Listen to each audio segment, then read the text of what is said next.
Yesterday evening marked my first true session with the girl. Signs of significant disorder are greater than I initially thought. Her imagination is vast, but one phrase in particular has become an earworm of sorts. He was right in front of me, breathing hard. That's what I remember most. The awful smell. Like when sausage goes bad. Scent while dreaming is a rarity, and indication of sensory transcendence. She may be a fine candidate for a neurological study, but her health must come first. There are undoubtedly other details I missed in her recount. From the top, then. Sleep be damned tonight.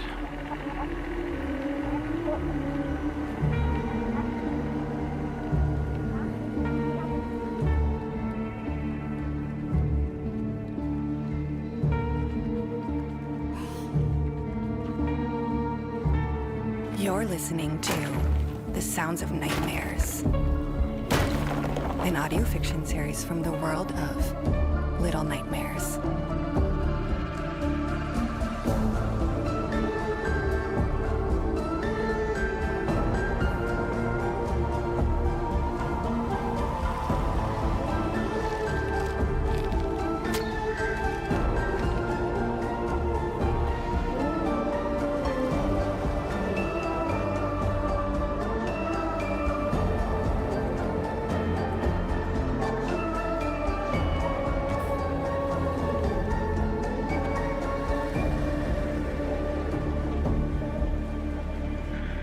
Chapter 1. The Workers in the Walls.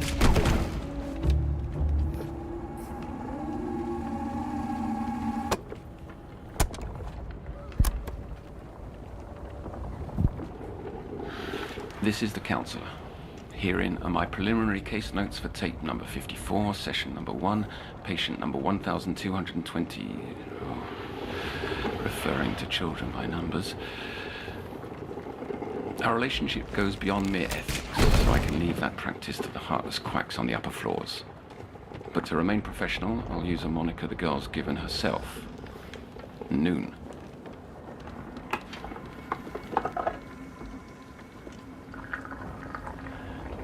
Noon has been in CPI care for a fortnight. Given her rather remarkable medical history, her mental state seems relatively unremarkable. She finds herself in my ward due to worsening, though not recurring, nightly afflictions. Parasomnia isn't uncommon among patients. Not to imply she's unworthy of treatment, only that there are others worse off.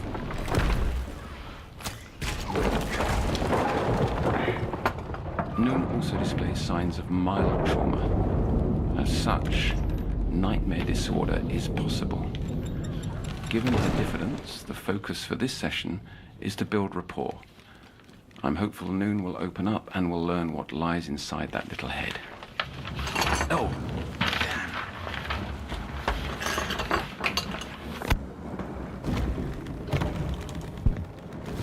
damn. Take the big chair, Noon. Sit, lie, saddle it like a horse, whatever you please.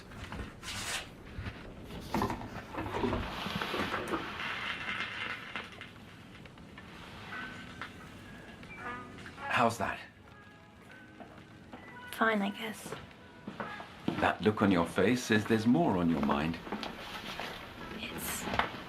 It's like the music I used to hear through the walls. In our old apartment, before we moved into the fancy house.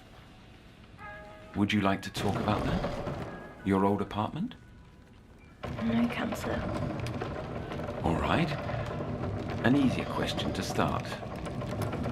How are you feeling today? Bit sad. For any reason in particular? The red flower Mum and Dad left. It went all wrinkled.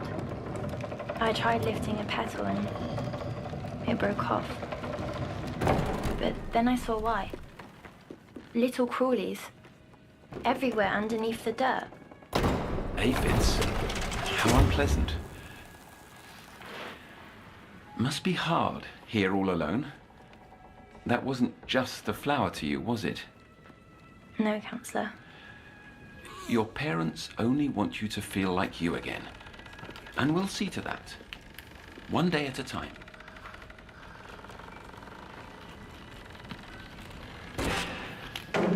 Have you been sleeping?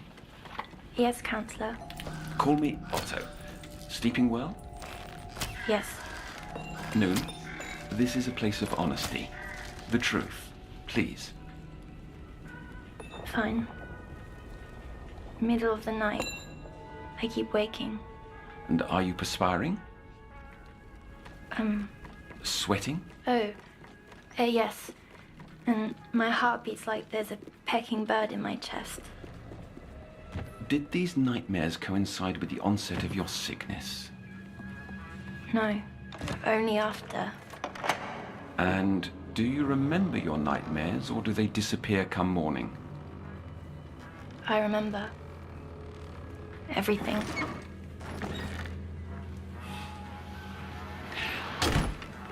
Would you be all right to tell me about them? Now? Later? Yes. The one I had last night is still here. The feeling. But may I have some juice? My head's light and Mum says it helps. I'm not sure that's true. Regardless, you may.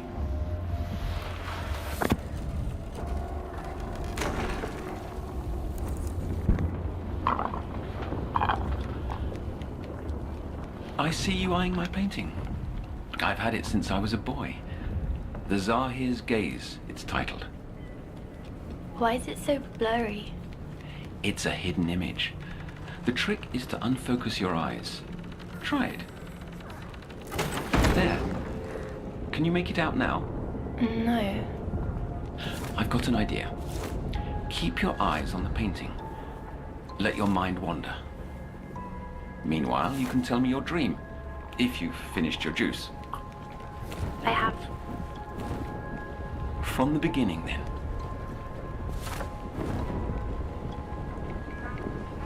It started when I woke up. Somewhere I didn't belong. Describe this place, please. Everything was white. Only slowly I realized snow was falling on the field. The view was peaceful, looking out from so high up. Like I was one with the cold. You felt this cold? Not like the counties in winter, but more like watching someone who was chilled. Around me, but not in me. I turned away from the window, which was only a hole in the stone wall of the curved passageway that stretched in a long ways. This odd feeling told me to get up, but I couldn't stand because the ceiling was so low. I crawled ahead, and if not for the tiniest bit of light, I would have fallen. Another passageway appeared on the floor, its edges throbbing in the dark.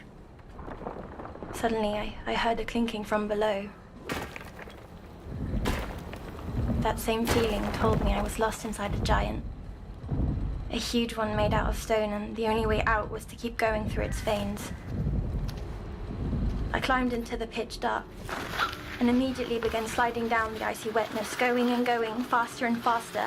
I thought the slide would never end, and just then, it shot me out.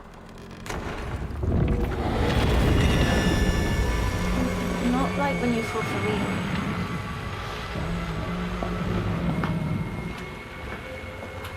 I can see what it is now. The painting. A tiger and two moons. That's not quite right. I've never seen a tiger before. Keep trying. Remember to unfocus. Continue as you wish. An orange glowing came from a candle, but the light didn't reach the room's corners. A tiny hole had been cut out of the stone beside me. The snow, I thought. How nice it would be to watch fall again. I looked through, but there was no snow. Only a room brimming with glass jars. Light danced through them, coming from a doorway on the opposite side, until a figure stepped through it. This huge man wore a long coat and fishing hat. His face kind of dripped as he watched me. Then he was gone. Or he wasn't. I can't remember. It's the only thing I can't remember. Could it have been someone you know? Your father, perhaps? No, this man doesn't belong to our world. I don't quite follow. That's just the feeling he gave. You keep mentioning this feeling. Can you try to explain? You can't understand. Not unless you were there. You just can't. It's all right, Noon. We don't have to talk about him. Relax. Breathe.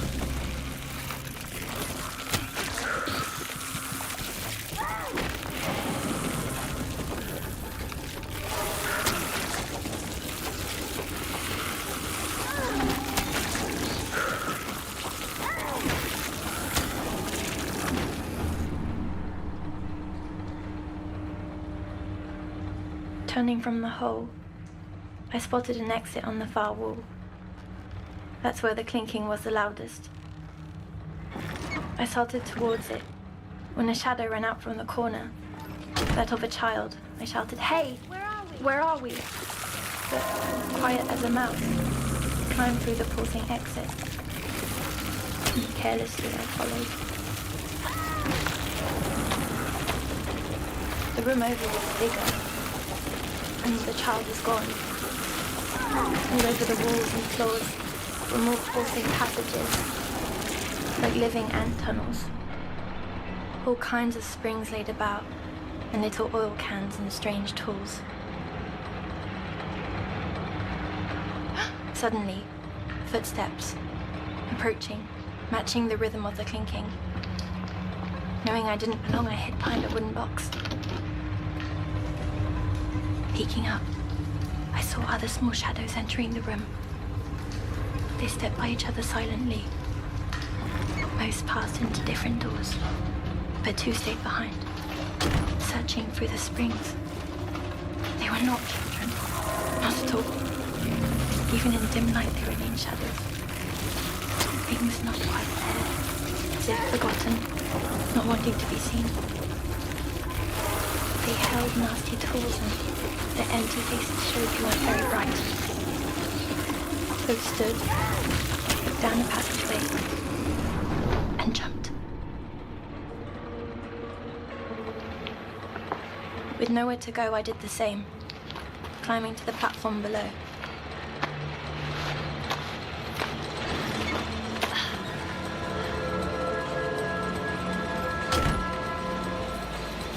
I finally saw what was making all that noise. Golden spinning wheels. Fat ones, small ones, skinny ones, and they went down so deep I couldn't see the end.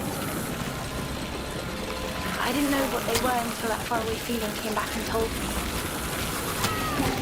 They were gears, with teeth which locked perfectly into one another, clicking on and on with some that never stopped. There were hundred of the dull little shadows, working to keep the mechanisms going. I felt, without their doing, the gears would surely stop, and the giant would break apart stone by stone. But as I leaned over the edge, distracted, my foot must have knocked a wrench.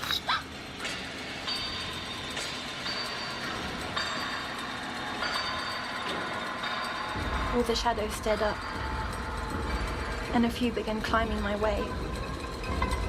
They moved separately, but as one. I panicked and tucked between a set of levers. In the tight space, my dress got caught on the tooth of massive gear. It pulled me up and around until my dress tore, shooting me onto a pipe below, where I lost my grip only to hit another platform.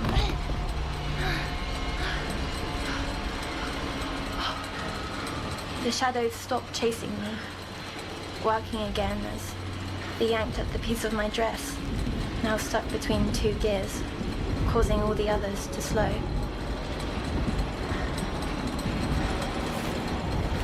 While they were bothered, I took the chance to escape.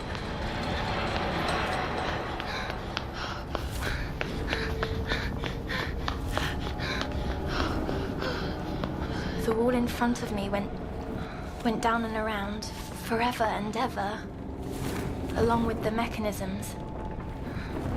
I grabbed onto a rod, sliding on, when a big creak groaned above, and the gears went right back to singing their song.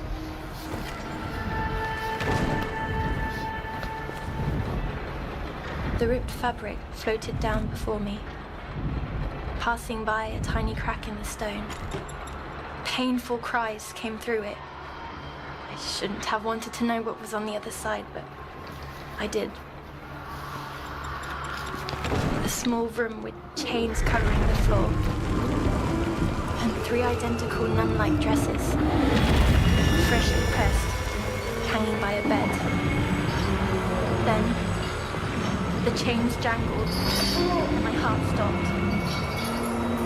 A frail body slumped against the wall, a chain round his neck. He was right in front of me, breathing hard. That's what I remember most. The awful smell.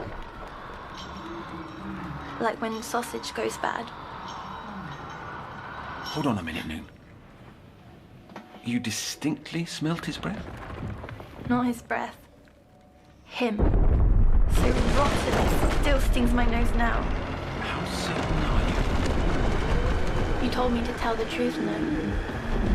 I am. Do you still want to hear the rest of my nightmare? Otto? Oh, apologies. My mind was divided, and that's not fair to you. Anyways. Looking through that crack, I realized something. I was inside the walls, like a rat. On the other side was an entire world. And everything got worse from there.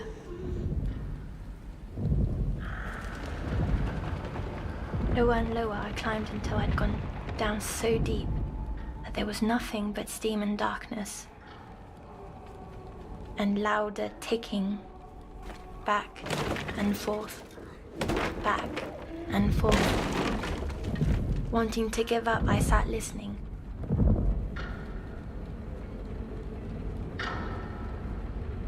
I'd nearly fallen asleep when suddenly a small shape crawled out from inside the wall below. Another worker came for me, I thought. But when they looked up, I saw their eyes. A child, for certain this time. And their hair was covered in goo, which made it hard to tell if they were a boy or a girl. Still, I climbed down, full of energy. Nearly the amount I used to have. We stood in silence, a moment. Stuck in their hair was black liquid moving like smoke. "What's in your..." I started, but they put a hand over my mouth. Not until they pointed at the wall did I understand why. Yet another crack led to yet another chamber. It was a hideous workshop. All around were half-made projects built from wood and metal with all kinds of straps and cranks. Their shapes made my chest tighten. A collection masks was on the shelves with screws and spikes on them, positioned to fit perfectly into a mouth. A tall woman bent over a new project, wearing a familiar dress. Long, heavy chains coming out under its tail. She moaned, enjoying herself. I could feel she'd been at it for hours. Her presence alone told that she was the keeper of the stone giant, of the world beyond the walls.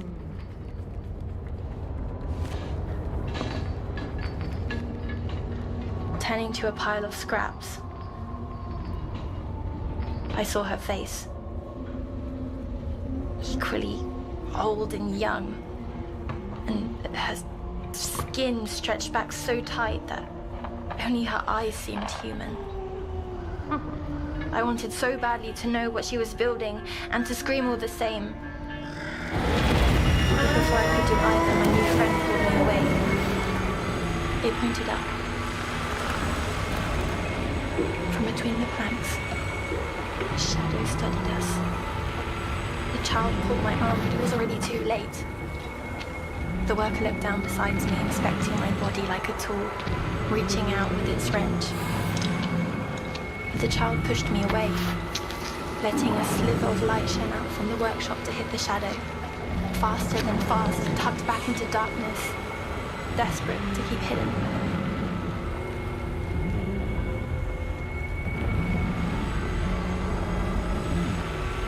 Why we stop? I'm thinking. The next bit is hard to describe. The nightmare. It shifted. Steam reached around us, and we came to a place at the bottom of the gears, between the walls.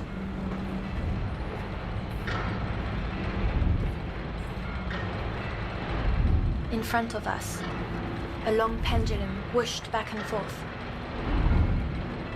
My friend grabbed hold as it swung by. I let it go past. 1, 2, 3 times before finding the courage to do the same. We climbed as the pendulum rocked left and right, making my head dizzy.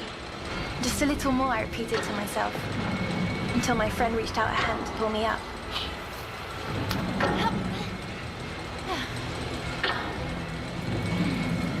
We'd made it. Finally, the center of the clock. The room was round with a spiral staircase, and the machine made of little metallic fingers, tapping a violent rhythm. The ceiling was a white clock face, but all the numbers were wrong. We immediately ran up the stairs, and at the top, we stepped out into a courtyard.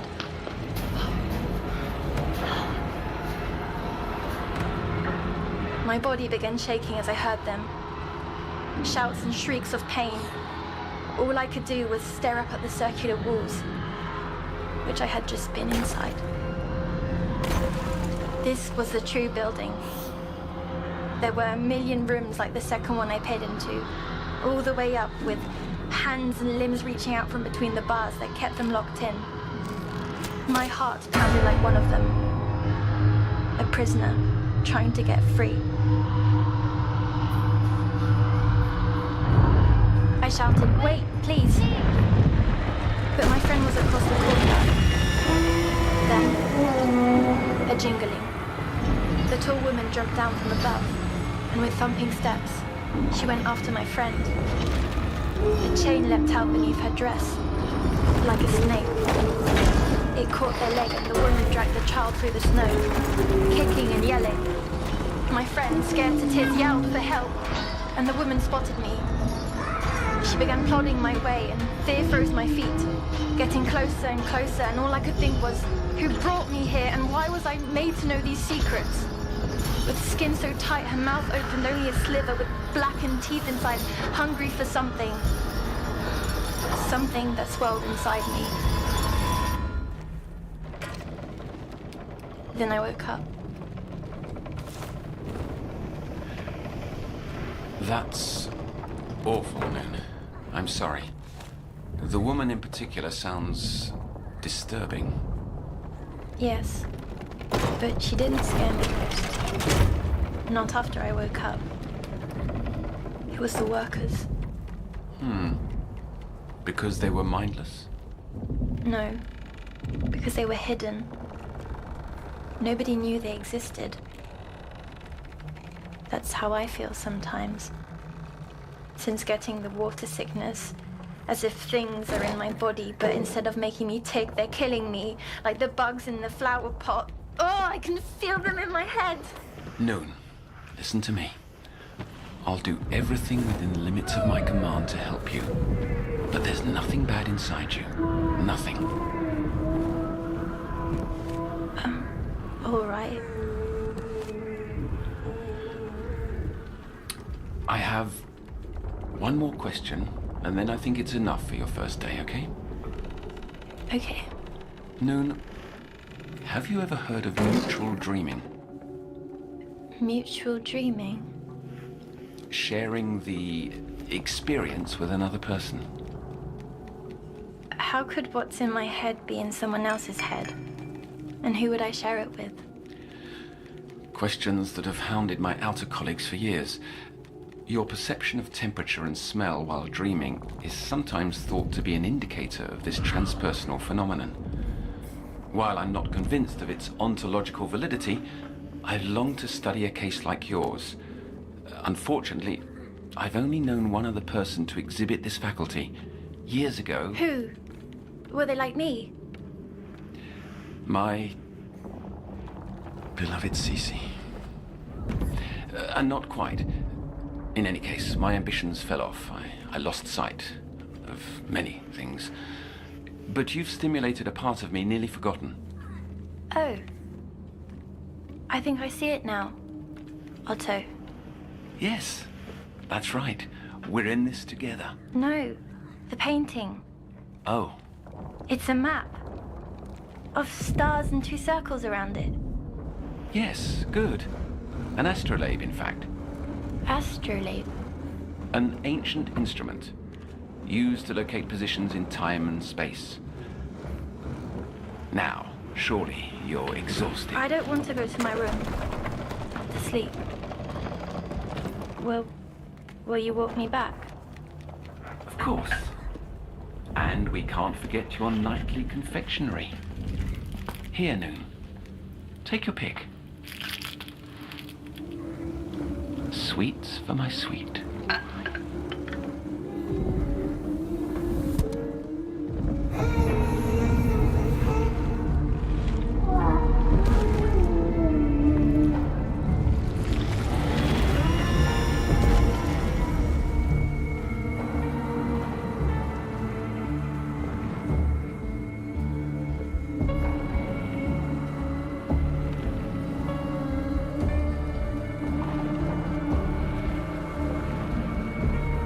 Just listened to the first episode of The Sounds of Nightmares. This episode was written by Lonnie Nadler. Our showrunner is Lonnie Nadler, and the series is directed by Thomas Joses.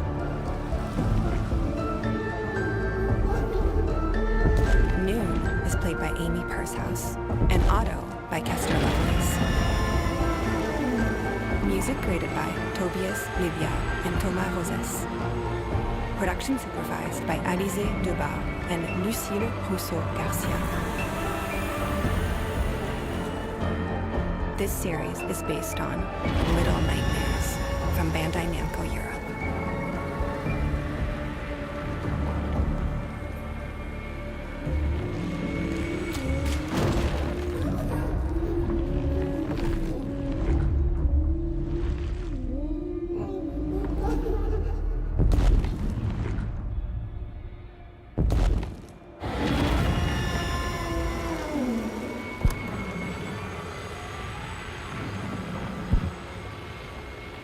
During our fourth session, developments in Noon's case unearthed echoes of past failures. The girl recalled a familiar figure. The candleman stood before me, on the rooftop. He wore a long, filthy jacket. His presence.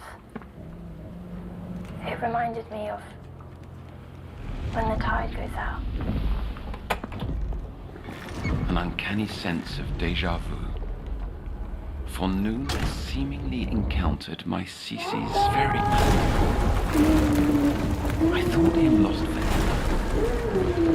Yet, if true, he has somehow found a way back to where he began. And who is he? Some deranged bedlamite? A mutual dreaming savant invading nightmares of innocence? It seems absurd. All I know for certain is that I must dig deeper.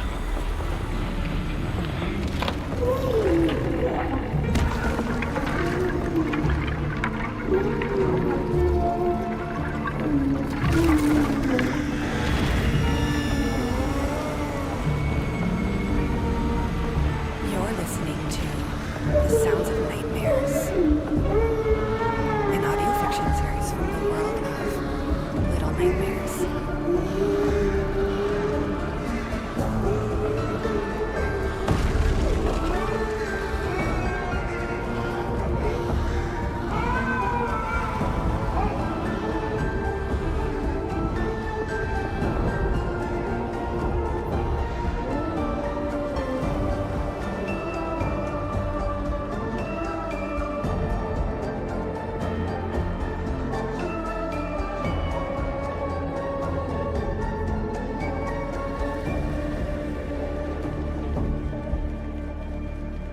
Chapter 2. A Penance at the Bathhouse.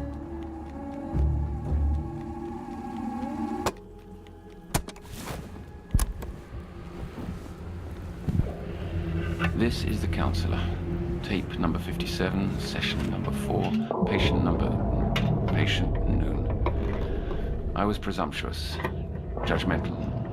Now I feel it's paramount to prioritize Noon's treatment over several other cases due to demonstration of abnormal and neurological faculties. To disinter further, today I'll venture an unconventional method.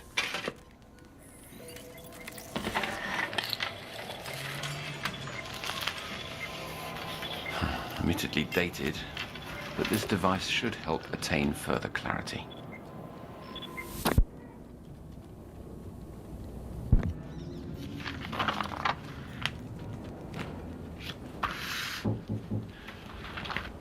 Please, come in.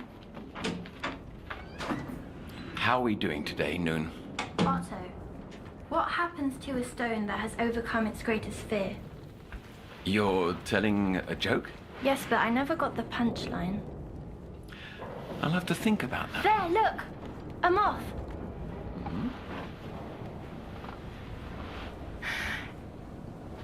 We went on vacation once, under my doctor's advice.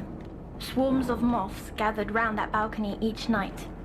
They fascinated me, their little ways, how they just existed. I collected them in Mum's plastic jars. Well, this might be a good time to tell me about your mother. I'd rather not. Mum didn't share my enthusiasms for crawlies. But moths were my favorite, drawn to lie under some kind of spell. Perhaps you see a bit of yourself in the moth, vulnerable, caught in the spotlight. The fame you received after the cure... I don't feel cured. At all. You feel you're still in the dark? Yes. But I like to try to fly towards the light. Then let me be that guiding light.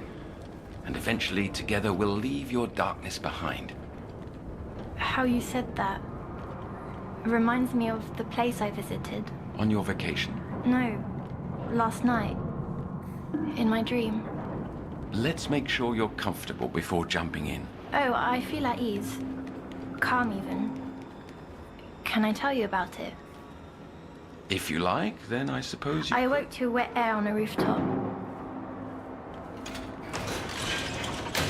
Peeking over the ledge, I saw an ocean stretching all the way to the horizon.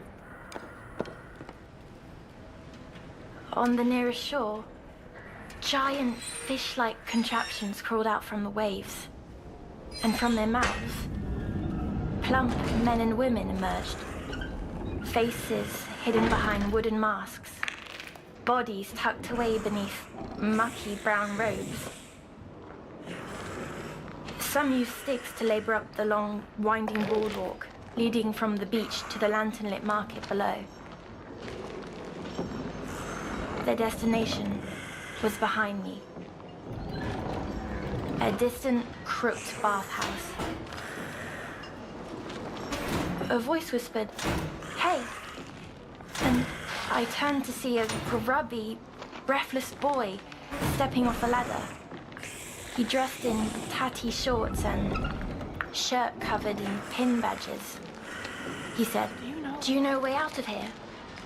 I told him I was equally lost, but he insisted on traveling together. He went on, "Other kids call me Jester because I never run out of jokes. I can tell you some along the way." I didn't reply, so he blurted, "A man tells his friend to stop looking for the perfect match." But he stopped. I could tell he realized that parts of him were missing.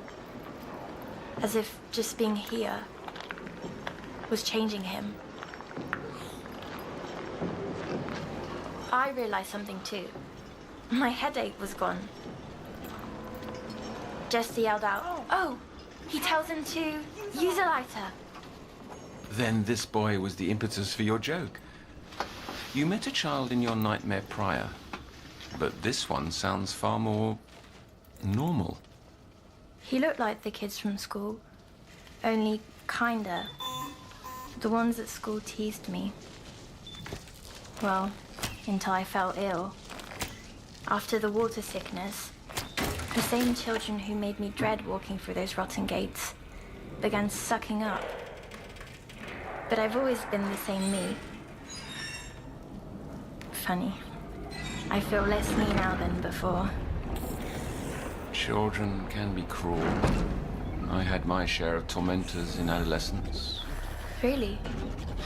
It's regrettably common. Tell me what happened next. Jester pulled my arm. "Look," he said, pointing me to long planks of wood laid out like bridges between the rooftops. Other children had traveled this path before. Other children? The walkways had been placed there. They were too narrow for those swollen adults below. It must have been other children. And Jester, he was real too. I felt his presence, just as I feel yours here in this room. Could that be the dream sharing you spoke of? Let's not leap to assumptions. Go on. The planks? We carefully walked each one, building to building. Below, the masked figures continued their walk too.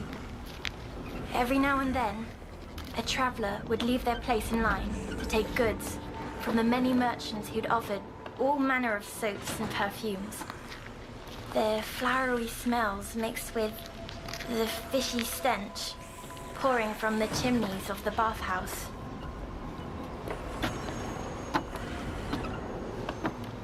When we reached our final building, our only option was to head down the long ladder, snaking around the side into an alleyway below. Jester was a nervous sort, so I did my best to stir his courage and asked, "Have you another joke?" And he replied, "Oh, right. What happens to a stone that has overcome its greatest fear?" And there it was again. That lost look, like Granny used to get. I asked him, "You don't remember?" "You don't remember?" And Jester simply said, "I'll know it by the time I reach the bottom." But before I could follow, something called out from across the rooftop. A muddled voice. And then I saw him. That man with the impossible face. The same one from the room of glass jars, but I can never focus on him. Noon, I need you to recall fine details. I told you. Especially when speaking about persons you've seen multiple times. Recurrence implies significance. He's a broken mirror, or a photograph all torn up.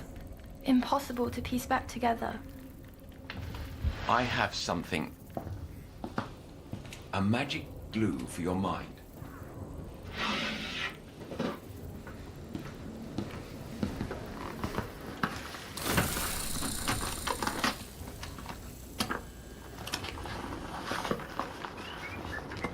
I don't want to wear that. You must. If you cannot remember specifics, then I cannot help you. I must know about this mystery figure. I simply must.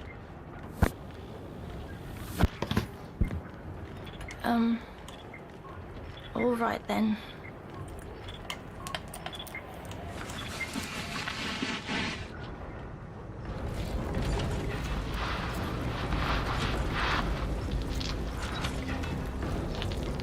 A pendant? This belonged to someone very important. Gazing into its spiral always gave me relief. I found it can be used to offer my patients that same relief through hypnotherapy, which will help you remember this, The Candleman. It's my name for him. I'd like you to gaze into the spiral. Watch it sway, back and forth, back and forth. Fall into the endless turning of the pattern. As you drift away, drift back into dreaming. Drift into a world coming clearer. Yes. I see. Then tell me of the Candleman.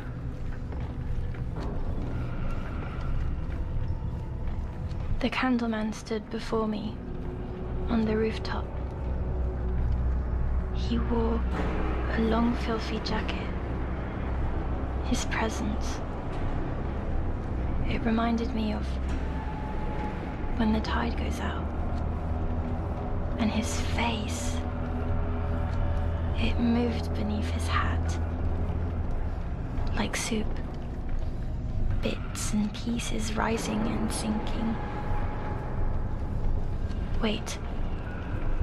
I can see a little better now.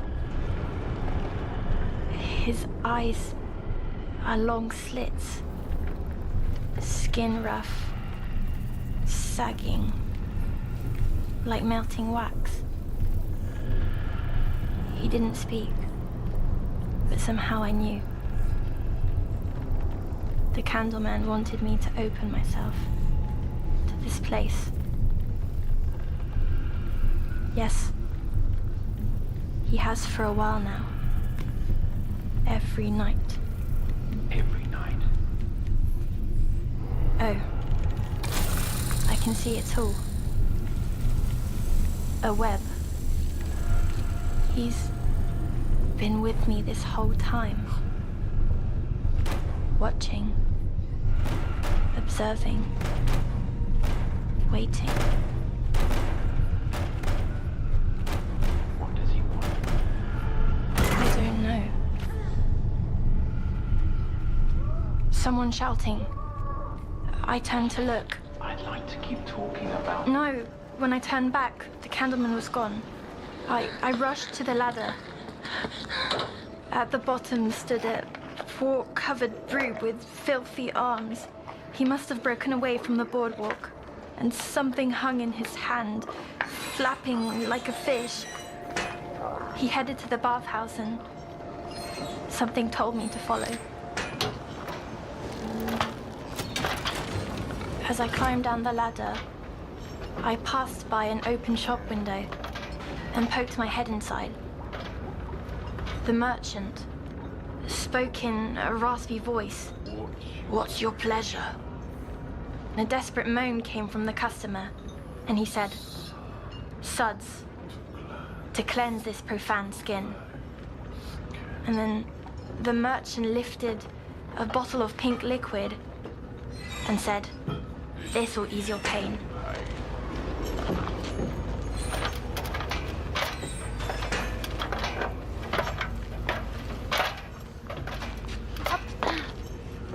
At the bottom of the ladder, Jester wasn't there, so I set off, making my way through the overgrowth that had eaten up the land around the bathhouse. Until I reached some vines crawling up a fogged window.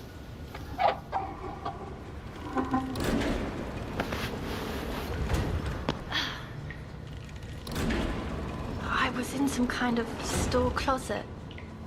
The shelves were lined with cleaning chemicals and brushes and buckets. The stink of bleach stung my eyes, so I rushed through the door.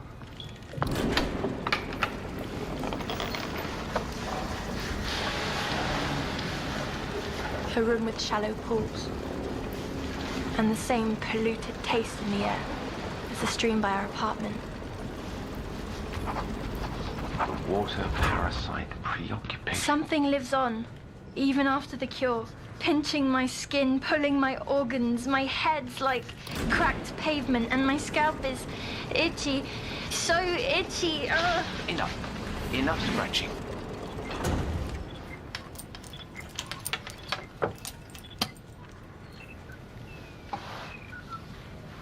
Noon, listen. There's nothing on you. Nothing inside either. It's only you and me and nothing else. It's all right. You're back. Safe and sound, as promised.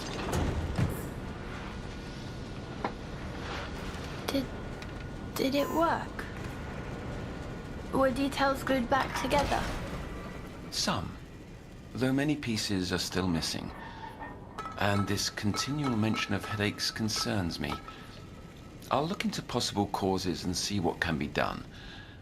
For now, the bathhouse, you were inside, right? Yes, and there was steam hung in the air, making it hard to see anything but shapes.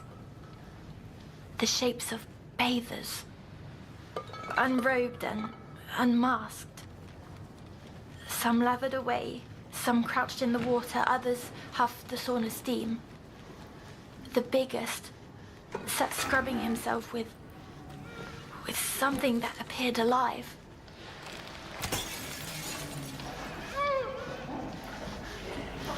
Creeping through the steam, I hid behind a bucket. The big one was before me, barely resembling a human. His body was raw and brown. He rapidly repeated, "Divide the ground from the divine," over and over. I suddenly realized who the creature was scrubbing with. It was poor Jester, sobbing and thrashing for his life. Stumbling in horror, I slipped on the slimy tile, and the room went silent as they turned their heads and began a haunting chant. Cleanse her, cleanse her. Voices piled as their shapes stood and staggered into view. Their bodies scrubbed into raw spectacles. There was nothing I could do for Jester. So I picked myself up and ran for the door, but it was shut tight. The bathers drew near, arms reaching out. My hands grazed a crevice on the wall, which I slipped through just in time.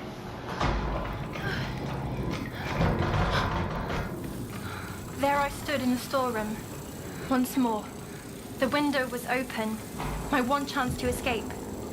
I climbed the shelves, avoiding the jars and containers that filled the room with chemical stink. Glancing back, I saw the monster standing in the broken doorframe, Jester's limp body under his arm. His wart-covered hand reached up, grabbing my leg, violently pulling me away, and all I could do was reach and hope. My hands grasped a jar full of white liquid, and as he ripped me down,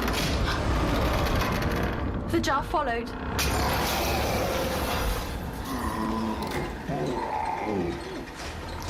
The liquid covered him, head to toe.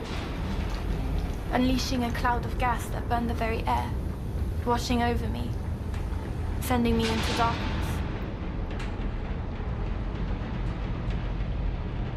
A strange satisfaction came from melting down that vile man. I wasn't like that moth, searching for the light.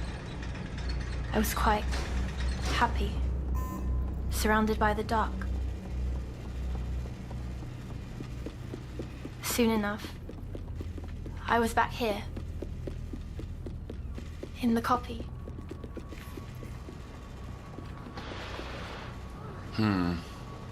A more intense, personally rooted conflict this time. A desire to be clean. Perhaps to wash away memories of invasive experience that your anxiety is fixated on. Yet, what bemuses me is your insistence on actuality. Claiming material presence of others and environment. But didn't you say I could be sharing dreams? Yes, but that's a different phenomenon. We must prescribe further research. I will need to begin nightly tests and observations to aid in reaching differential diagnosis. Experiments?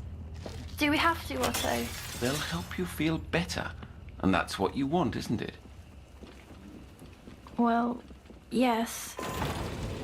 Of all things, it's the sound of Mum saying "Nanite" I miss most.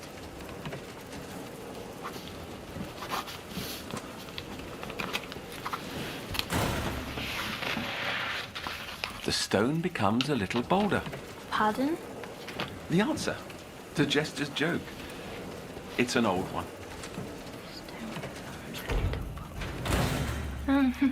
Now, before you pop off to bed, pick out another colourful delight for being such a good girl. Sweets for my sweet.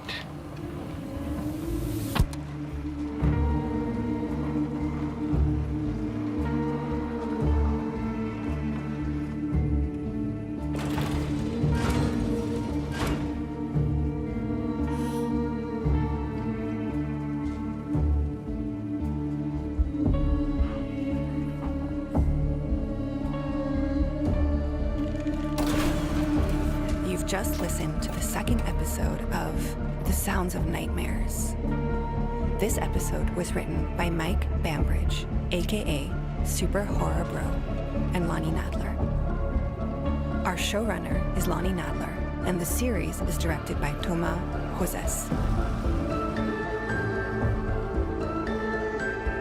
Noon is played by Amy Purshouse, and Otto by Kester Lovelace.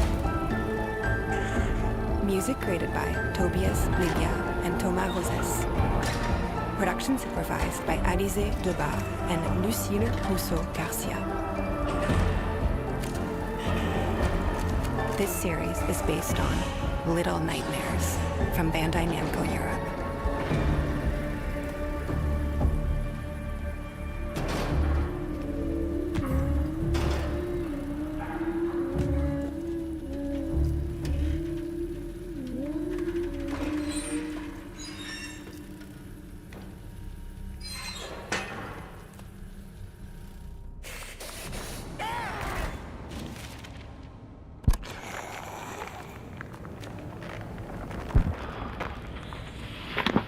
Noon vanished last night.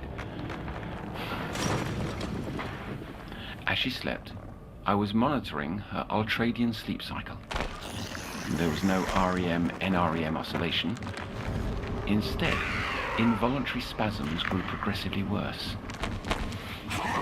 As I was about to wake Noon, her body evanesced for a split instant, then returned, calm as can be. Lacking sleep, I can't be sure I wasn't hallucinating. Yet the image of her sheets deflating is imprinted upon my mind. After yesterday's session, no less, when she claimed to hear this. The faraway drifts near. Tread long, then sink deep. Two flows from one, and here, is whole again. A coincidence? Or synchronicity? Is that bloody moth again?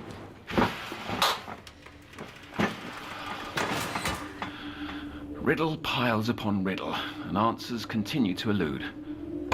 I'll sift through every word if I must.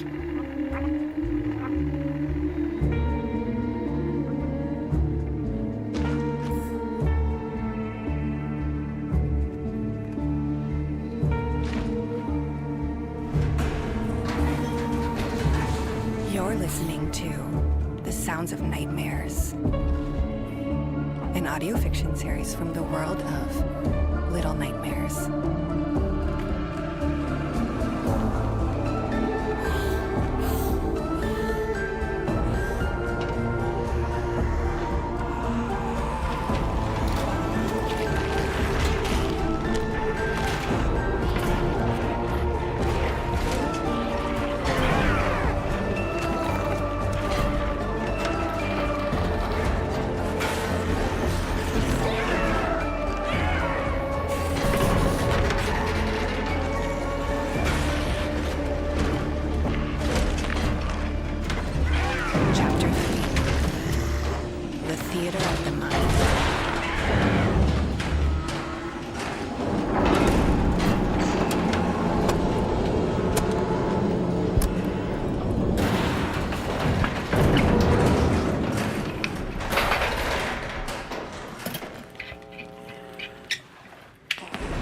It's clear.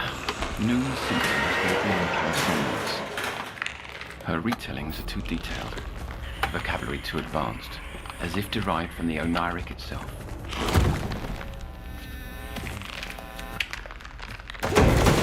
However, what I find impossible to believe is that the news team who you source these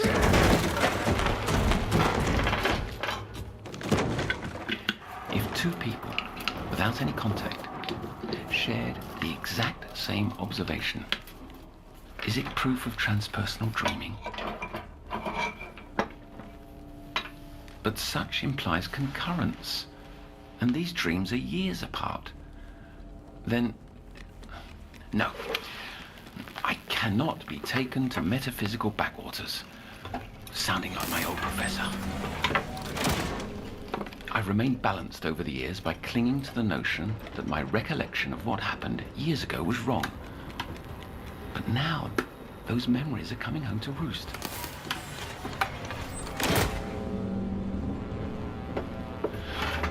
Before I began at the CPI, I promised to finish this apparatus. I let it fall away, convinced that attempting it was fool's work.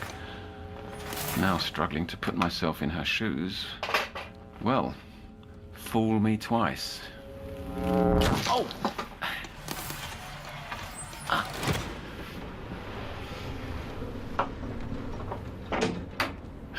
Noon.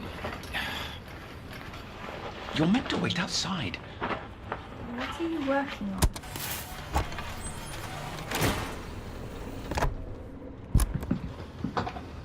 We've come to know each other better over the past weeks, haven't we? Because we're friends. That's why. And friends tell each other things. Friends. That's right. One of the absolutes I've come to realize is that the more time you spend with someone, the harder it becomes to hide who you really are. The only exception to this rule is with the company of oneself. We willfully hide what we'd rather not face.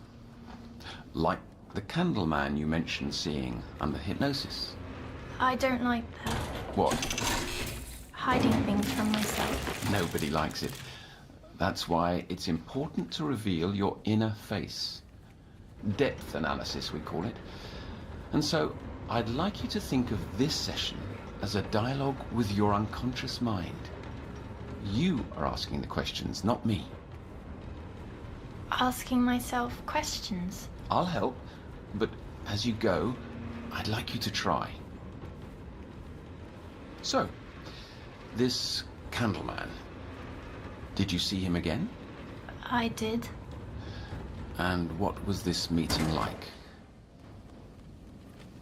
He was much clearer. Not just him. Everything about it. My nightmare. Elaborate, please. Was it worse? More vivid? What's it like? As if I'm watching a film that I'm also the star of. And when I woke, it was here, in the copy. That felt more like the dream. More palpable. The Candleman... I can't talk about him without the rest. If this is an interview with myself, may I begin where I want? Of course. Let your imagination run. But don't be afraid to interact with the dream. This is an important step in our process, the dialogue. Bring together the divided parts of yourself. The mirror. Pardon? The one off your shelf. If I meant to speak to myself. Patients aren't meant to have mirrors, but here you are, my bright girl. Begin as you please.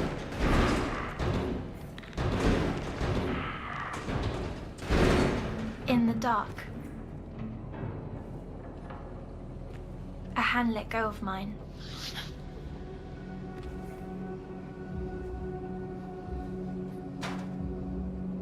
Opening my eyes, I lay on hot concrete, staring up at the sky with no sun. And before me was endless grey, broken by yellow lines of paint all the way to the horizon. Standing in that car park, I heard a silence. So silent, my own heart was a marching drum in comparison. It was followed by a loneliness so lonely, I could hardly bear it. I had to turn away. Behind me, I was glad to see a building, a shopping mall, so large I felt half my normal size. Its doors opened, and I ran to them.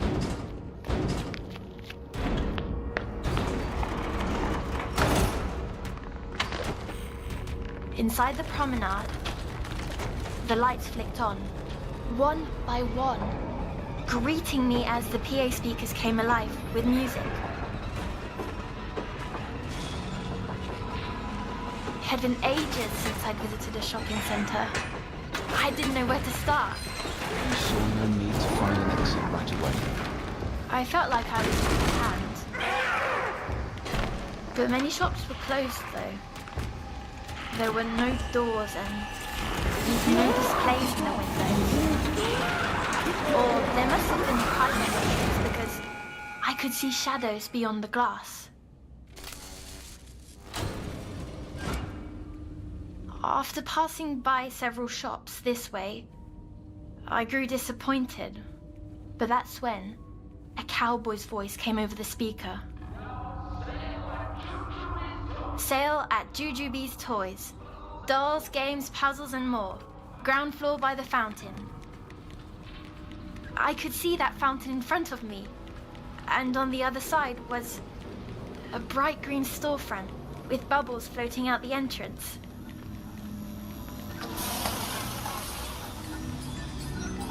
Shelves and shelves of wonders lined the shop.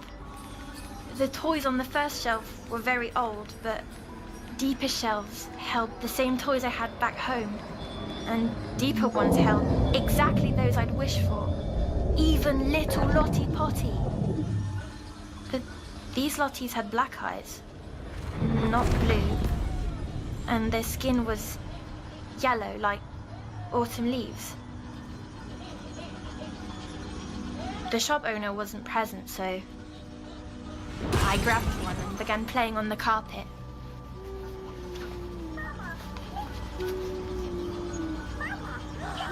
But it didn't take long for me to grow bored. That was the first time I felt too old for dolls.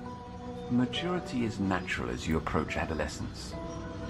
The brain loses interest in things once held dear. The idea of growing up made me sad. And as if reacting, Lottie's dress became wet. The doll was doing as its name said, but the liquid was dark and thick. I put her down to find something else, but the choices were almost too many. Towering shelves extending deep in the gloom of the impossibly long shop. I settled on the games section, but most were meant for two. Suddenly, a staticky whisper said, "I'll play with you." I thought it was the shopkeeper, but nobody was around. My eyes fell upon a jewelry making kit with a red necklace on the cover. I took the box back to where I left Lottie, only she was gone. The shelf above, where the other dolls had been, was completely empty too. I wanted to make the jewelry, I really did, but I felt weird, so I put it down. Then the PA crackled, a woman's voice this time. "Jujubee's Toys is now closing."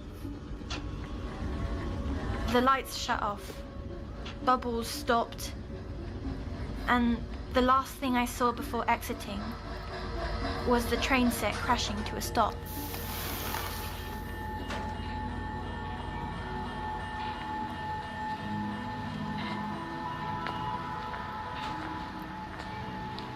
The promenade was empty still.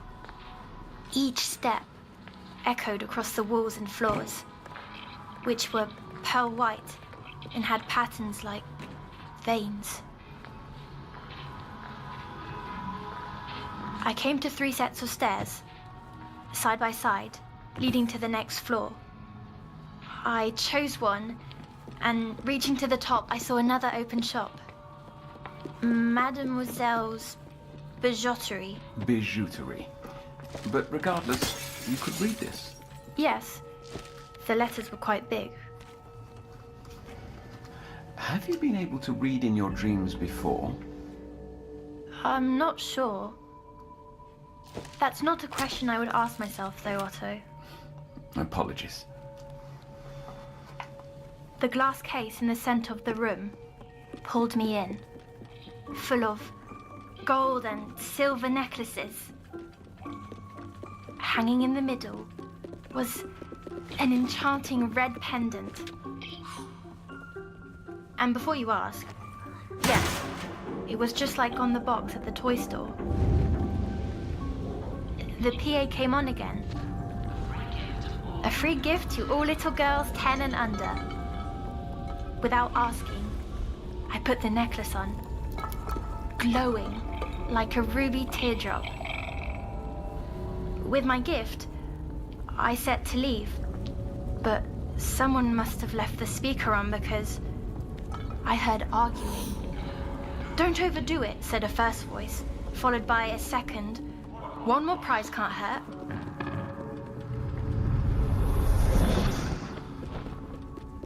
From the back room, a rack of dresses rolled out, all exactly my size.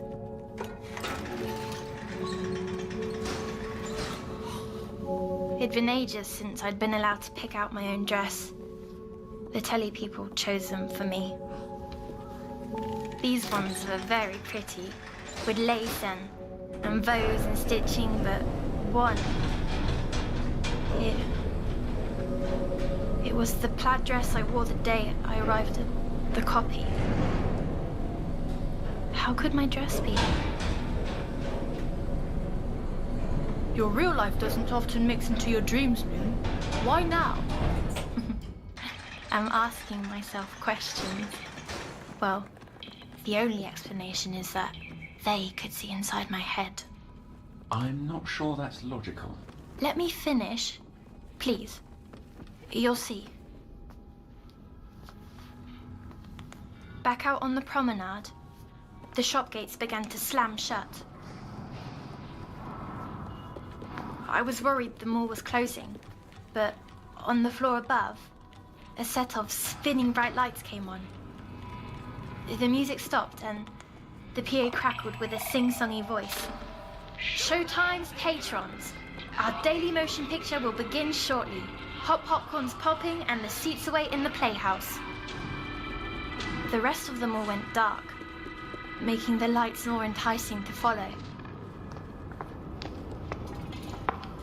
The lobby was red from floor to ceiling.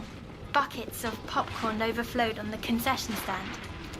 I grabbed one and hurried to push open the huge golden doors leading into the theatre. Red velvet seats went for rows and rows, full of people. A spotlight hit the stage, illuminating an organ. But there was no organ player, only tall curtains swaying in some breeze. I tiptoed down the aisle and sat centered with the screen. The chair seemed to hug me, and the room felt dark as the first buttery bit hit my tongue. Without adverts or introduction, the film began. Images of trees on fire and white hooves galloping. I recognized the picture instantly because I'd seen it 100 times. The healing horn. Only the scenes were out of order. And the unicorn. Her horn was misshapen, like a rotten tree branch.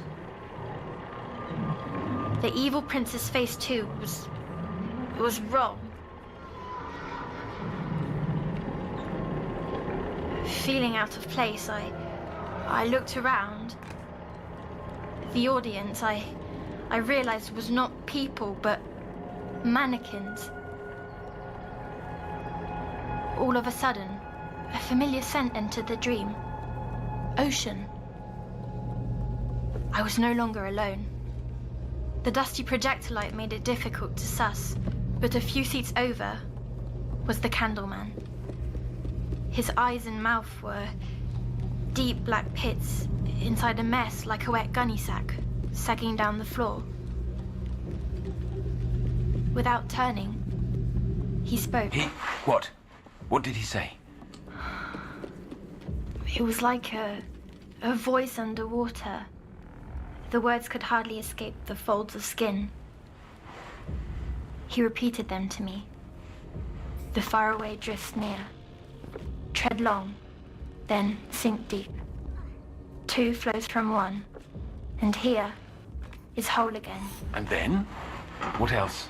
Here, here, here. He just repeated over and over. There must be more. Try. Interact with the dream. There was no more. Ask who he is. Ask what he wants. It doesn't work that way. You were right there. Don't tell me you did nothing. Not a damn thing. Stop! I'm beginning to doubt you've seen this Candleman. Perhaps you've invented the whole story. Please stop my head!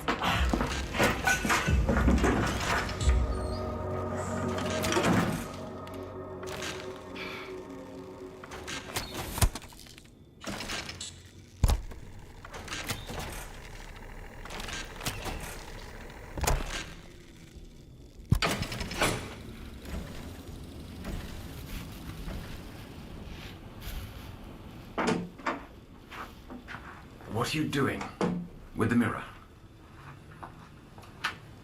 You're up to something, but we'll let it slide. I know girls like you. You're upset with me, aren't you? Here, a pill for your headache. Earlier, that was awfully... That was not how friends act. Sleep has evaded me too.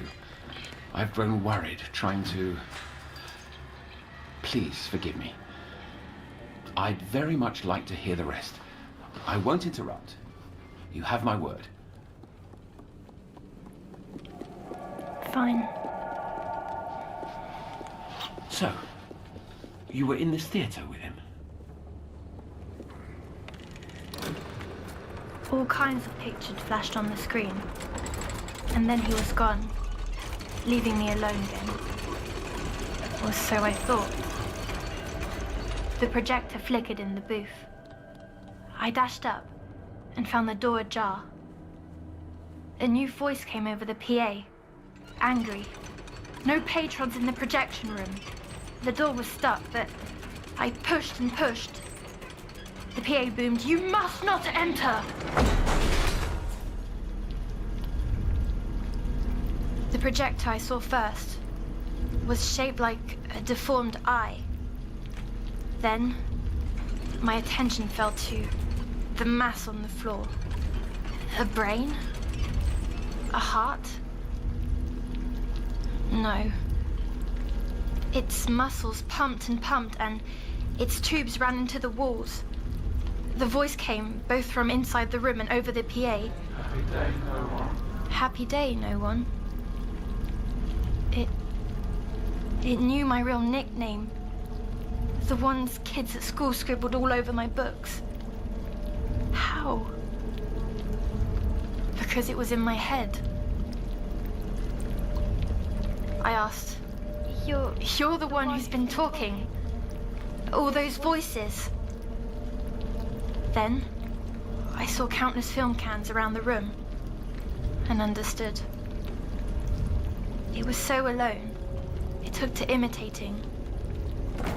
Then it said, "Are you going to leave, like all the others?" I managed a yes. The thing began pulsing and upset. It sort of cried out.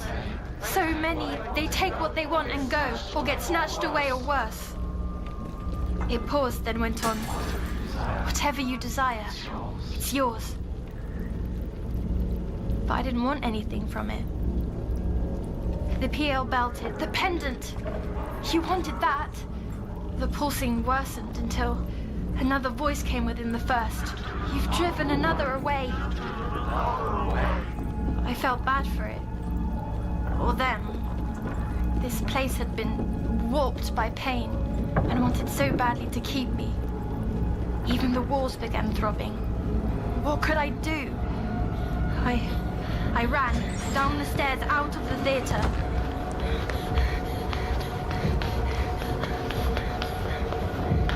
On the promenade, the lights were flashing so as to be dizzying.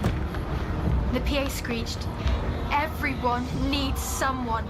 Don't leave me alone." The walls began to cry that dark, thick liquid. Pulling around me, I looked up. From the floor above, the candleman stared, pointing at my chest, at the pendant. I flung it down into the liquid, then he reached a hand toward me and all faded as the PA sobbed, "Don't take her. Not this one, too."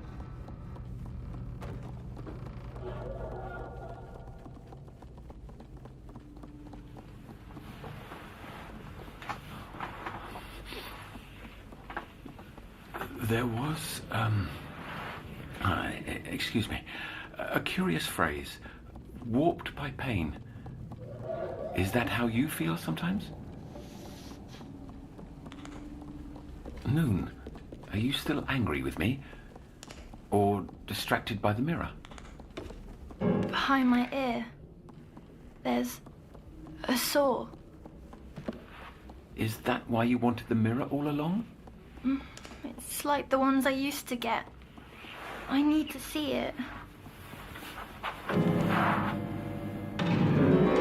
Nothing's there. It's red because you've been picking at it.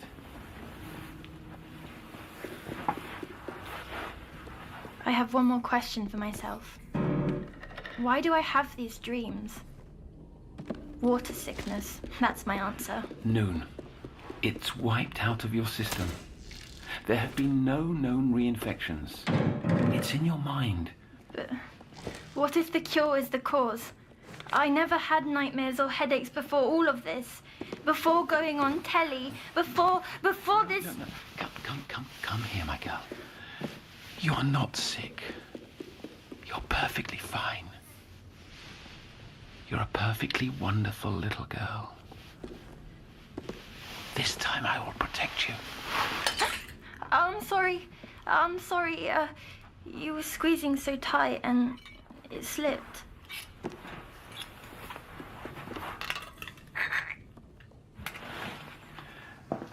You ask why you dream. The truth? Nobody knows. My studies always assumed they were more than the brain's way of filtering subconscious thoughts. But I had no answer either. An old professor of mine thought he did. He believed dreams came from an ever-shifting plane, a quiddity of consciousness. Quiddity. Quiddity, the essence of a thing. In this case, a semi-tangible plane outside the mind. Is it the same as mutual dreams? I don't understand. My colleagues didn't either. I flip-flopped over the years, but I figured it was impossible to prove. Will I ever get rid of them then? Will I ever leave the copy? You must understand, you are a unique case. I want to let you go. As soon as... I'm better. Yes, as soon as you're better. Now. I know. Sweets for my sweet. Do I have to go back to my room? I've got to tidy, and you reminded me there's something I need to find. On you go. I'll come by later.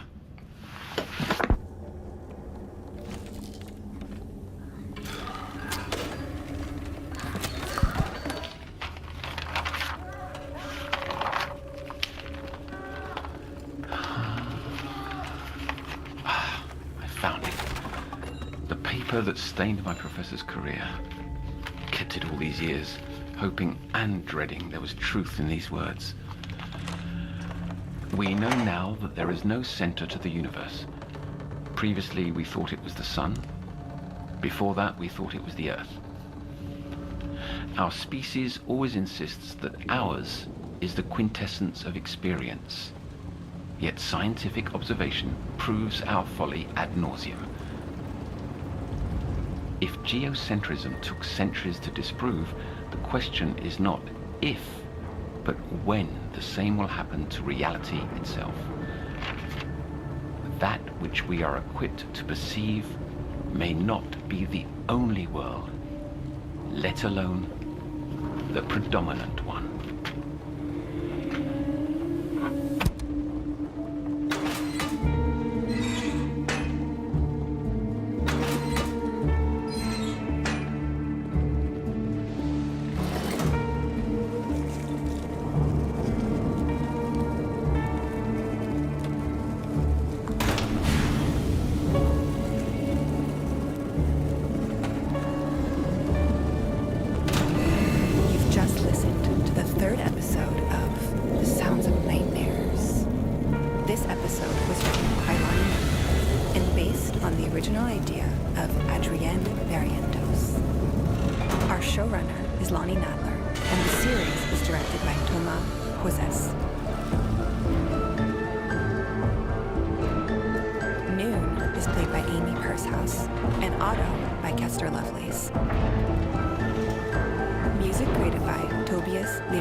This series is based on Little Nightmares from Bandai Namco Europe.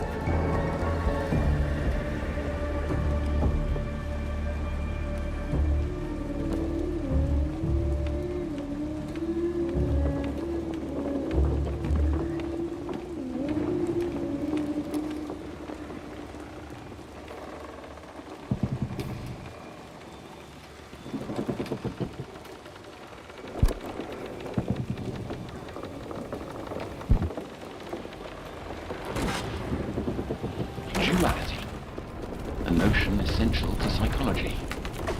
We all contain a multitude of personas and change proverbial masks to match our present situations.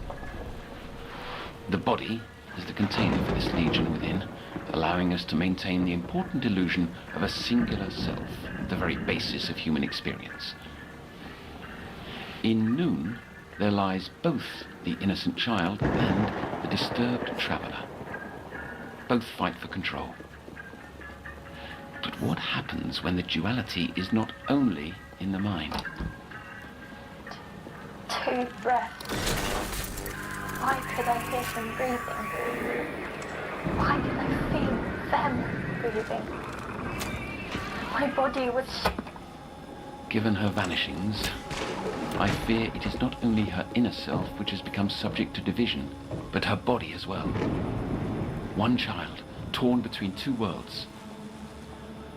Either I have lost my marbles, or we tread ever deeper into territories beyond the boundaries of rational thought.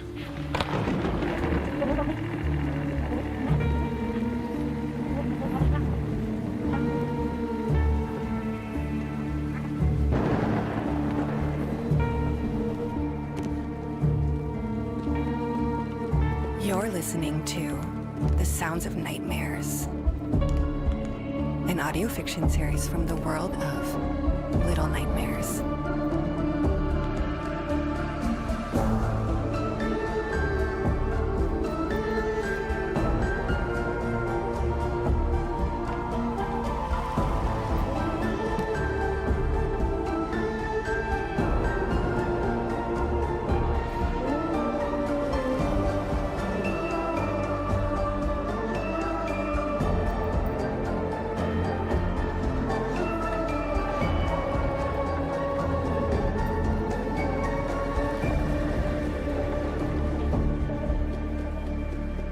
Chapter 4. Two of a Kind.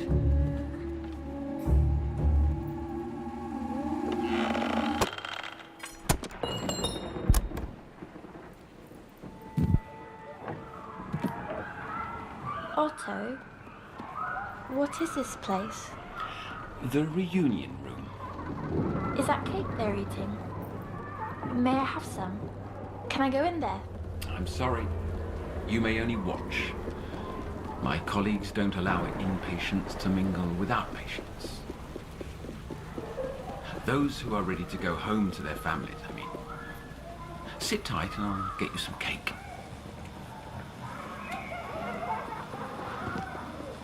Get me a piece of cake. Piece of cake. Get me a piece of cake.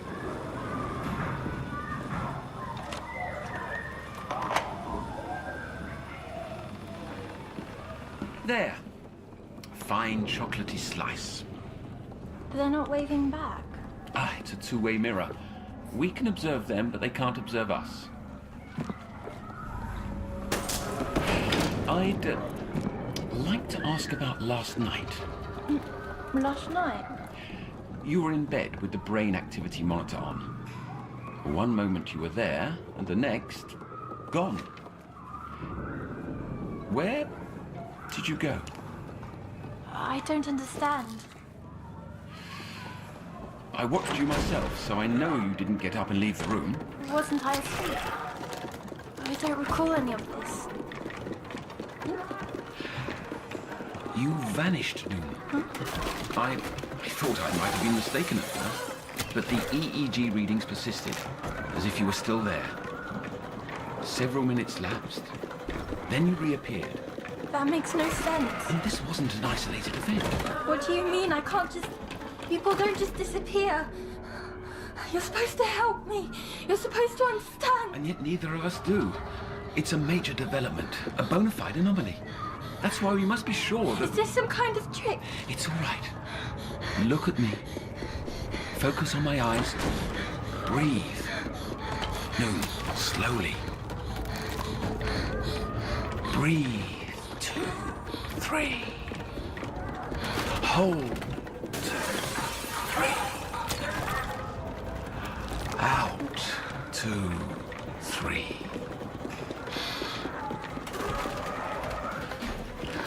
That's it. That's a girl.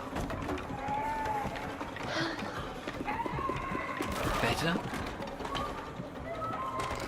Why did you take me here, Otto? I know solitude can be hard, and visualization is essential to developing beliefs. It's being alone, I hate. It's being lonely. And I'm showing that one day, you'll be in the reunion room too. Just as relieved as those children, sharing cake, rather than eating it by yourself. But you have to trust my process, even when it's difficult for you to grasp. I understand more than you think. Yes. I suspect so too.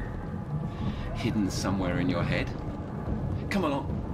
We've got preparations to make before tonight's session. Can we stay here? A minute longer? All right. Just until you finish that slice. So many wires. They're everywhere. It's the same EEG machine I use to monitor your sleeping brain. Only now I'd like to acquire readings during wakefulness, during your retelling, to compare results. My last doctor made me do things like this all the time. Tubes into my stomach. I don't much like being awake for tests and proddings. These electrodes may feel strange on your scalp, but there's no pain. Nothing to worry about.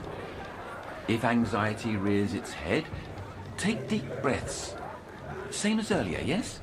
I'm not sure. Trust, remember?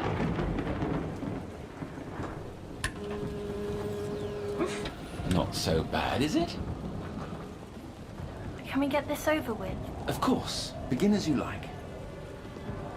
I spun out of a dark place, and brilliant lights sparkled around.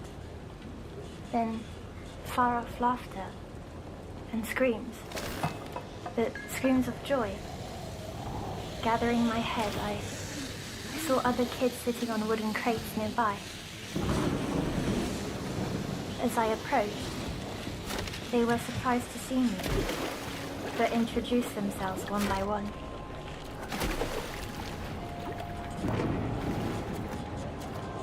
They were performers, they said, each with different skills and talents.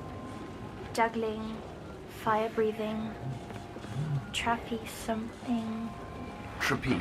Trapeze. That's what he said. The boy called Rusty, he walked tightrope too. There were caravans all around. Wooden ones, big yellow wheels, and all these colourful fabrics. I noticed the lights again.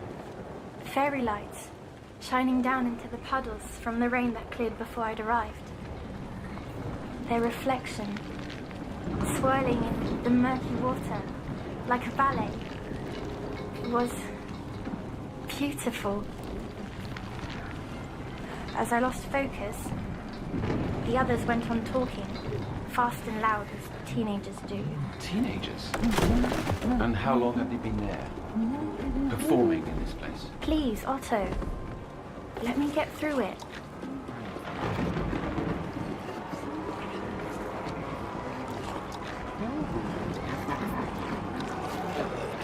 From the way they looked, they'd been there a long time. But they were confident, or tried to be, and kind.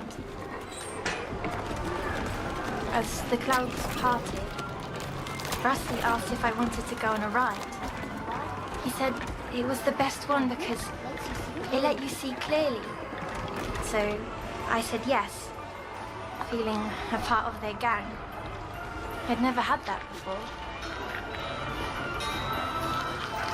We passed by games and silly booths until we came to the giant wheel. We climbed into the seats in pairs, me and Rusty taking the last car.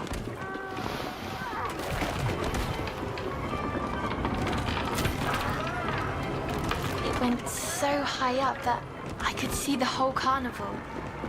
It was unnaturally high, like we were in the sky itself. Rusty pointed to these tall wooden poles, like masts on a ship, as if that answered where we were. But how could a ship be in the air? Rusty saw my face full of questions and said, "Look down, not out. You won't feel sick that way, and we haven't much time."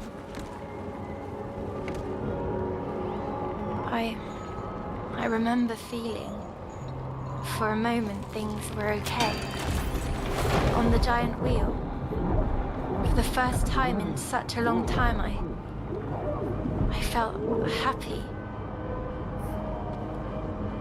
But Rusty, he suddenly seemed so sad.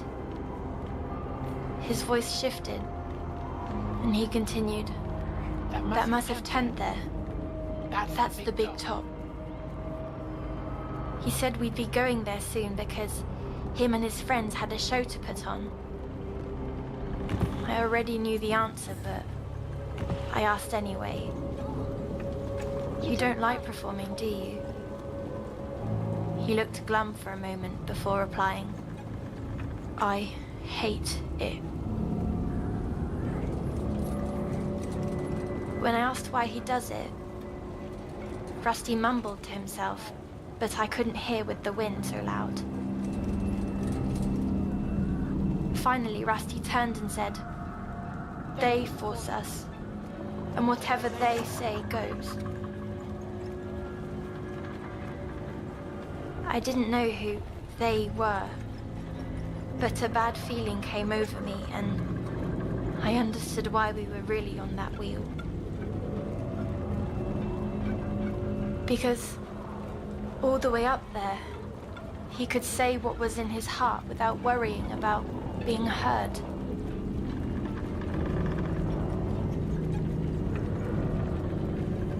As the wheel came around, he began explaining very fast how him and his friends had been planning.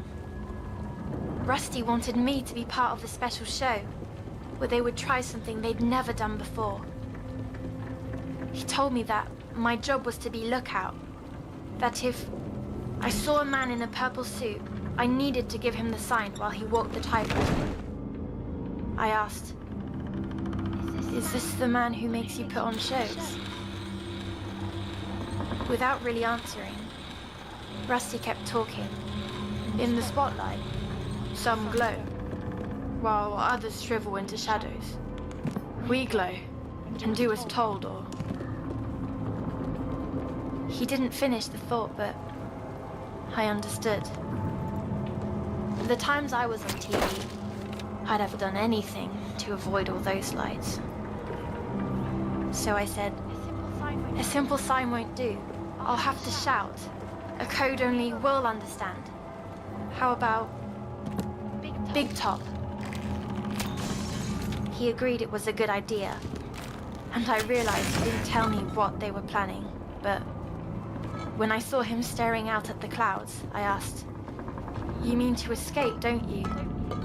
The carnival?" And he quickly said, This entire rotten world.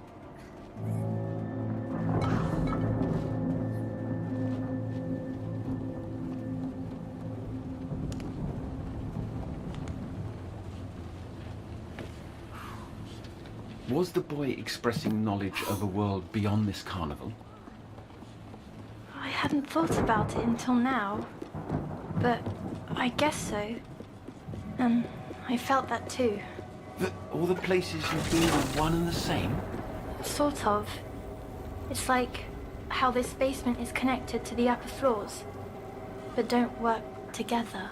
Why did you never express this before? What's so important? You sense that the dreams you visit hold a tangible, sustained existence? That these spaces are objective? Physically there? I think so. I don't know how it works, but it feels that way, yes. Do you finally believe me? Giving the mere thought validity would have my license revoked. Yet I admit there's potential that what you say is true. It offers some explanation of your spiriting away last night.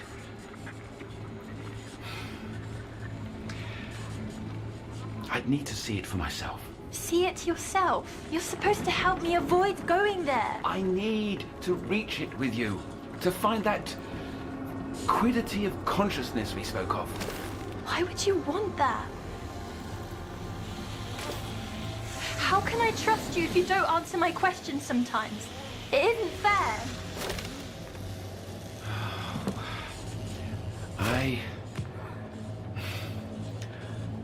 I lost someone dear to me. You understand?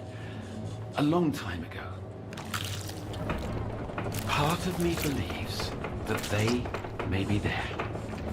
So that's the reason you're so fascinated by me, isn't it? That's why you have me do all these tests and experiments to find them. Now you're the one being unfair. Well, you can't even get there. Why not? It's nowhere. Nowhere? What do you mean? It's a place that is and isn't. Did the boy, Rusty, say that? The candleman? Neither. I can't help you if you hide things from me. I tell you everything. You know what's in my brain more than I do. These things on my head. Breathe, breathe. Deep. Follow my rhythm.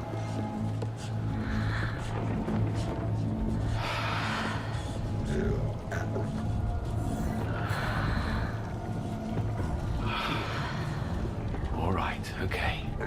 If the theatrics are done, we must press on. I want to stop. The sooner you finish, the sooner we'll be free.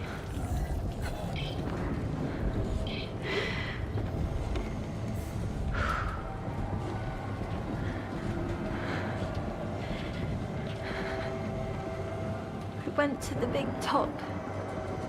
Rusty and the others got all dressed up in amazing costumes, black and white with sparkles, and another in a fancy red coat.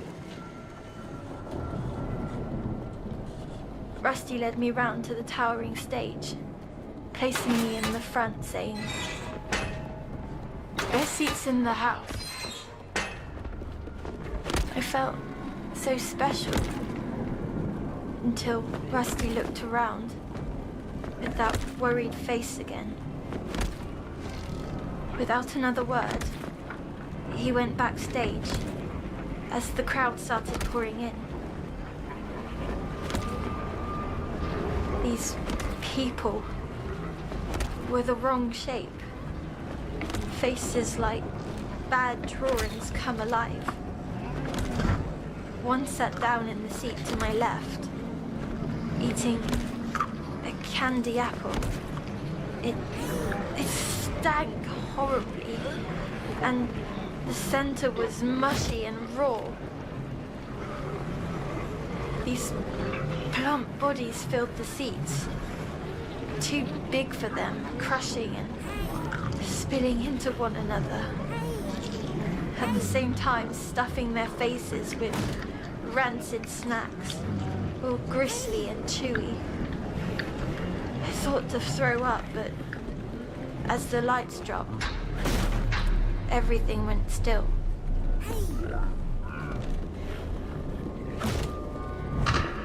Then, a spotlight illuminated the stage, and the kid in the red coat walked to the middle. He put on amazing magic tricks that almost made me forget where I was. For his final trick, he waved around a swirling cloak, smoke spilling out, and topped off with a bang. When the cloak dropped, he had disappeared, and in his place were two different kids. They had sticks near their mouths, blowing fire. That did it for the crowd. Then I remembered I was playing lookout, but I saw no man in a purple suit, and I was distracted as the fire breathers finished and junglers came on. They took the flaming sticks from their friends and threw them so high in the air. I found myself cheering with the crowd. And then the lights went down again, marking the final act. The spotlight blared again, shining at the top of the tent. Way up, standing at one end of the rope between two ladders, was Rusty. The others stopped, staring in complete quiet. He started walking, slowly, then with more confidence. The silence went on too long, like we were all under a spell. And that's when I noticed something beside me, in the seat that had been empty a moment ago. The man in the purple suit. I heard him before I saw him. Two breaths. Why could I hear him breathing? Why could I feel them breathing? My body was shaking, but his attention was on Rusty. Noticing that I wasn't cheering, the man turned. He had no eyes, but I felt him look at me. How can someone with no eyes look at you? Then, I saw a smaller man in his lap. A dummy, only he wasn't made of wood or plastic and had hair atop a lumpy face where a wider mouth had been carved out. Unlike the man, the puppet had eyes, staring at the spotlight above. Suddenly, the crowd burst into a cheer as Rusty reached the middle of the rope. But the dummy's face crinkled, full of hate, wanting those cheers for himself. I was the only one not clapping, and he turned to face me. I'm not sure if they spoke or if it was in my head, but with a smile, they invited me to be part of the show. That's when I shouted, "Big top! Big top!" But the crowd was booming. Rusty made it across the rope, but instead of climbing down the ladder, he began climbing towards a small cut in the fabric at the top of the tent. I turned back, and the man was still there, limp, but his dummy was gone, right near Rusty.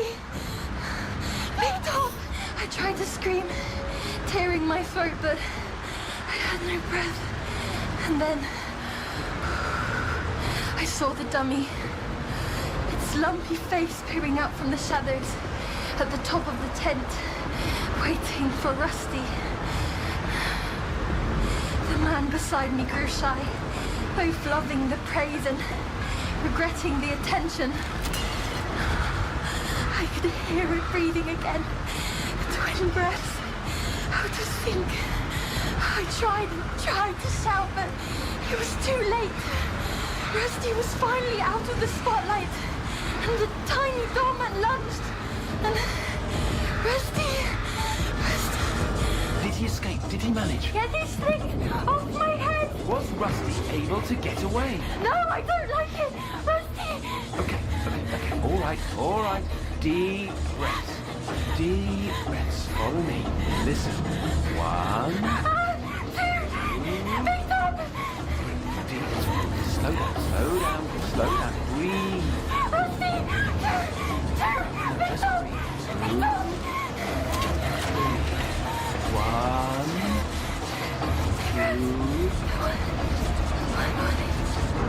1, 2. Noon!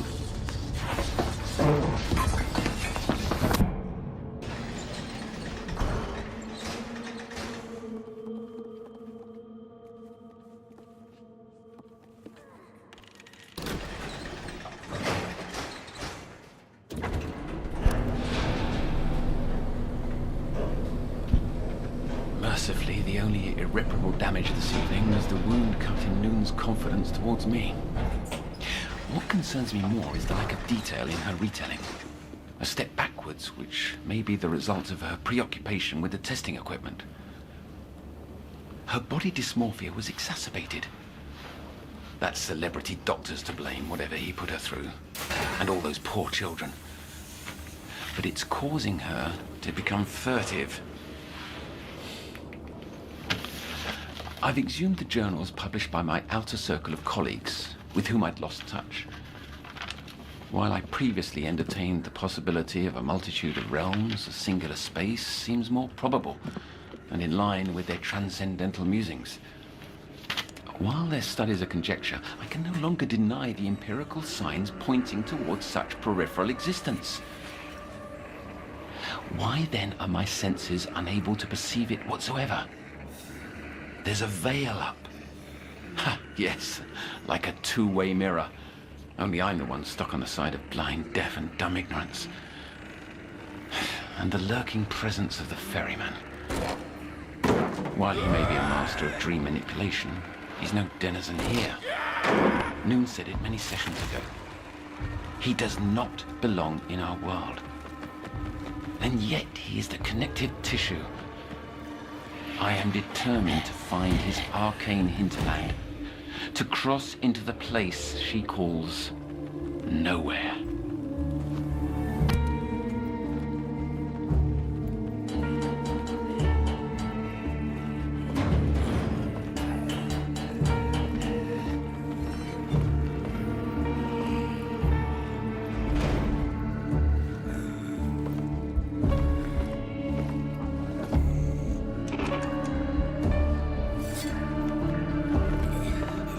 You've just listened to the 4th episode of The Sounds of Nightmares. This episode was written by Supermassive Games and Lonnie Nadler. Our showrunner is Lonnie Nadler, and the series is directed by Thomas Joses. Noon is played by Amy Pursehouse, and Otto by Kester Lovelace. Music created by Tobias Livia and Thomas Joses. Production supervised by Alizé Debar and Lucille Rousseau-Garcia. This series is based on Little Nightmares from Bandai Namco Europe.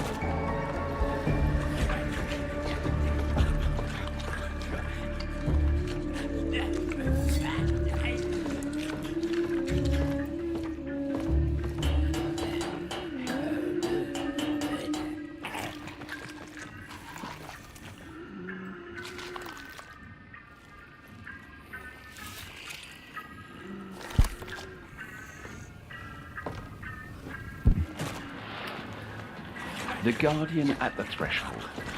An archetype that parapsychologists have obsessed over for centuries. A mythic entity who's appeared in the stories of innumerable cultures. No matter their description, his role is always the same. To confront anyone who dares cross into unseen worlds. In our last session, he spoke to her, or through her. Even when I listen to the tape, I can't be certain what I'm hearing. Still, I've repeated his words like a sickness ever since. It went like this.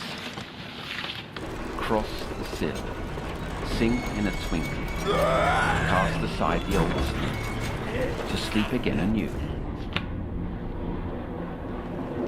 The Candleman, the Ferryman, indeed the Guardian at the Threshold. An eidolon on the inside, determined to keep me out.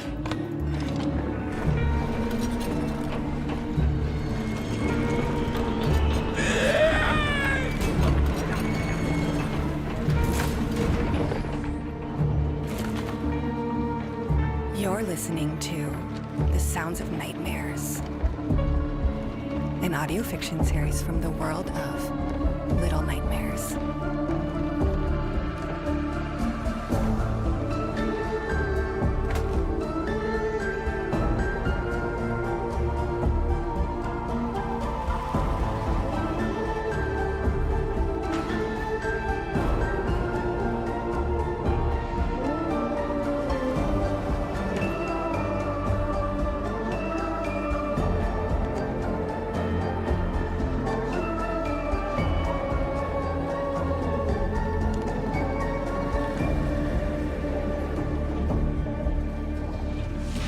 Chapter 5. A Deluge of the Inevitable.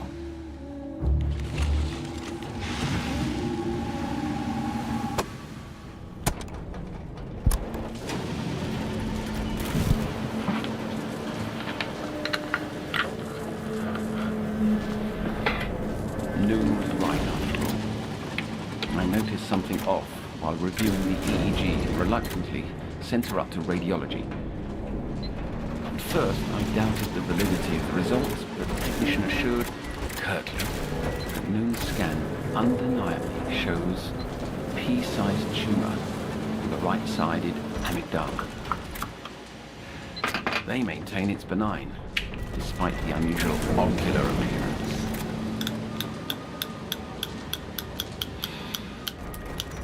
This calls everything into question.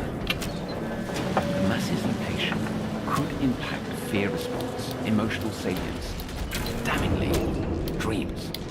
And yet, cannot deny all the evidence to the contrary. I've pondered the ethics of informing Noon.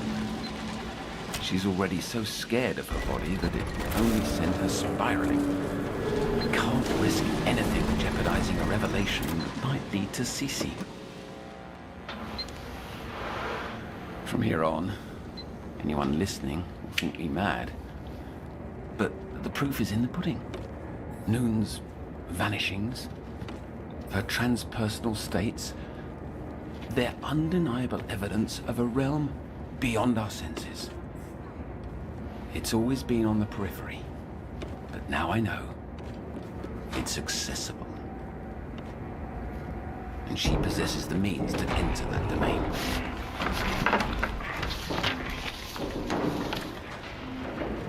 My professor's paper posits thus. There are two requisites for entering the quiddity of consciousness. First, a gateway, places hidden amid our world. Second, a means to open these doors. And I assert that keys are primarily cut out of fear.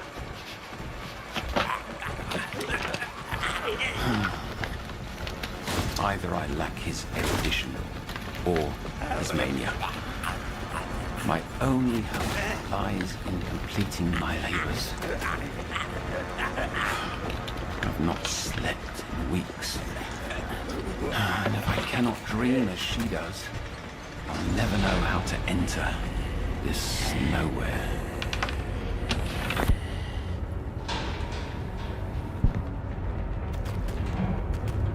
An ugly autumn night, isn't it? Swirling mist on the broadcast. A weather phenomenon unique to the counties. The downpour's not far off. But a gift may brighten the mood.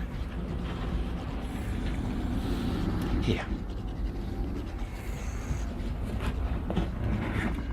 Oh, it's nearly the same. Red too. A chrysanthemum, like your parents left you all those weeks ago. An apology, a reminder that I remain as committed to you as I did then. Pretty.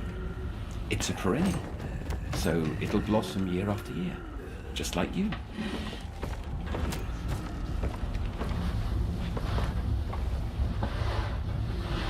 I think I'm ready now to talk about my mum and dad. Oh, and why now? What's changed? Because I feel like I'm beginning to forget. And maybe talking will help me remember.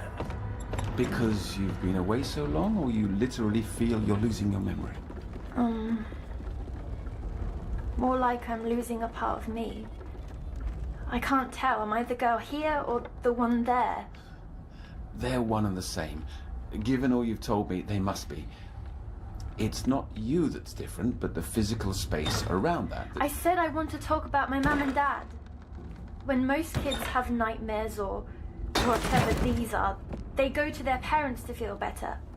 Here, I relive them again and again. And it's all you want to talk about because you think you can find Cece through me. Noon. The only way to find answers is to discover where you go when you sleep. Talking about your parents would be wasting the hours. Aren't these sessions supposed to be about me? Always. But I've no say, no control over how I feel or what I do. I don't even belong to myself. I'll do as you ask, but promise me. No wires hooked into my head. No machines. Not tonight. No machines, promise. I think you'll enjoy what I've got planned.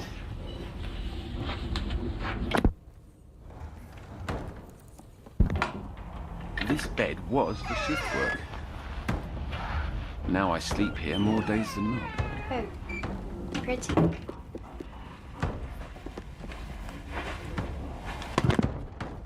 I'd like to try a sort of role reversal. I'll lie here, blindfolded, depriving my senses to enter a self-induced hypnagogia so I can focus on your words. You'll recount your latest visit, and I want you to try as hard as you can to project your dream into my head. I don't think it can work, but I'll try. That girl in the photo there, that's her, your daughter. My sister. Oh, you don't look much alike. I'm settled. Blindfold on. Carry me away with you, Noon. I couldn't see anything. Slow down. This is vital. Speak as if you're trying to pull me in. I floated through a darkness with nothing at my feet. Then it all faded and I was somewhere new. An underground brick tunnel with a stream of thick sludge passing through a canal at its center. I can still hear it. Jangling keys. Squeaking metal. Do you hear, Otto? I can't. But keep trying. It came from a kid in the distance, struggling to shut a grand iron door. The last thing I heard before the slamming shut was laughter.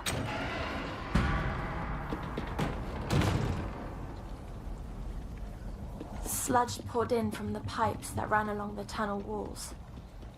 I had no choice but to follow the stream, and so I did until I reached a section where I saw storm drains above. Looking up through one, I saw a boy's dirty boots and orange light shining from a lantern on his waist. We locked eyes and he called out, "Look, critters already!" Lights then shone down from every drain above, other boys and girls wanting to peek at me. Very suddenly, they went quiet. I didn't know why until I heard it, a rumbling through the tunnels. They whispered together, "It's here, finally here." Do you feel what I felt, Otto? They'd been waiting for you. Not exactly. Their joy, their bratty excitement. They'd gathered for an event and it had finally come. Like a holiday that only arrives once per year. Running from their celebration, I turned down a tunnel, going until I came to a junction. Overwhelmed by how many options surrounded me, I closed my eyes, listening.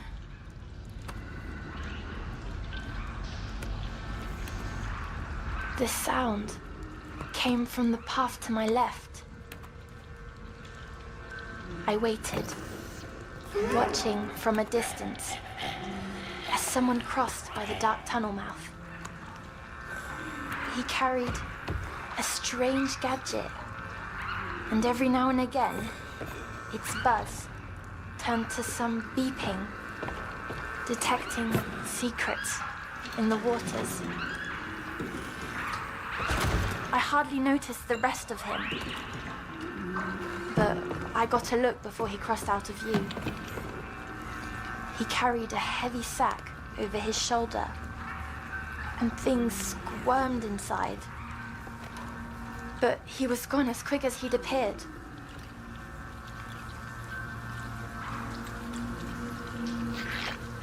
The sludge was rising quickly, up to my ankles, and the stink became so awful, Otto. Imagine it, waste filling your nose. Then, across from me, a small pipe became blocked, stopping the sewage. A grey mass poked through, jammed in tight, wiggling to get loose. But not until it fell into the sludge did I realize this tiny thing was alive. It picked itself up and swayed about, curious of my company. The head was shaped like those cone mushrooms that grow out in Hatefield. I inched closer to the little mushroom fairy, and it began mimicking me, as if we'd been old friends. A friendly presence. The first non-hostile being you've met that wasn't another child. Yes, he belonged there, in that world. Part of it rather than a stranger, like me. Is it working, Otto? Can you see its little mushroom head? I think so. Maybe. Keep going. Yes. Drift away, Otto. Drift away.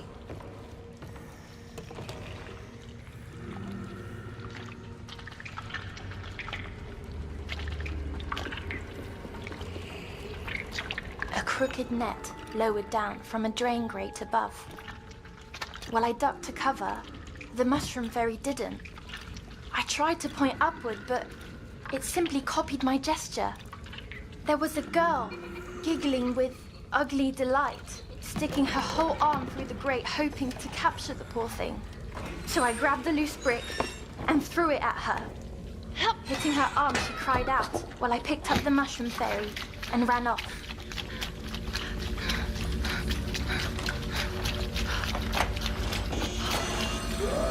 After we were well clear, I put the creature down.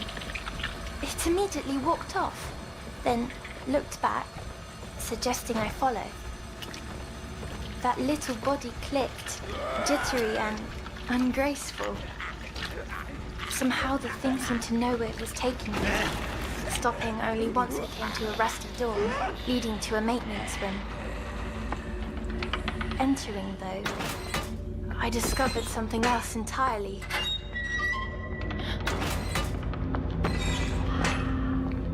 Endless piles spread about the room, some of pure junk, while others house gold jewelry. As long as it could be collected, there was a place for it here. Mesmerizing.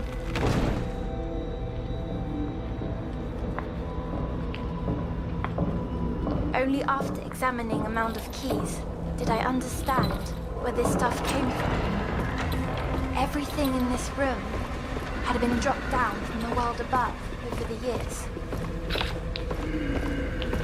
The only thing out of place was a child's propeller cap on a chair, tucked away, forgotten.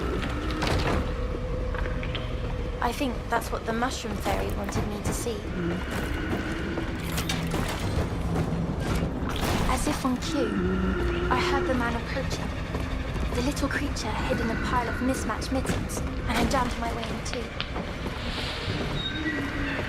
He peered out as he stepped through the door and began dumping out his pockets. Coins, rings, trinkets. Next, he took off his plastic suit, covered in gunk. Beneath was a bony body, his spine bent horribly. What I thought had been a sack carried over his shoulder was the back of his head, like a balloon full of water throbbing and swollen.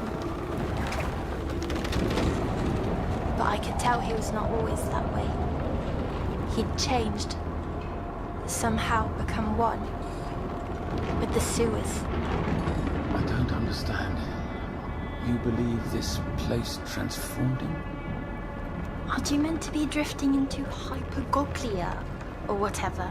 Seeing, smelling, hearing as I did? I can't seem to let go. I want to, more than anything. Try! That's what you always tell me. If I'm trying my hardest, you have to as well.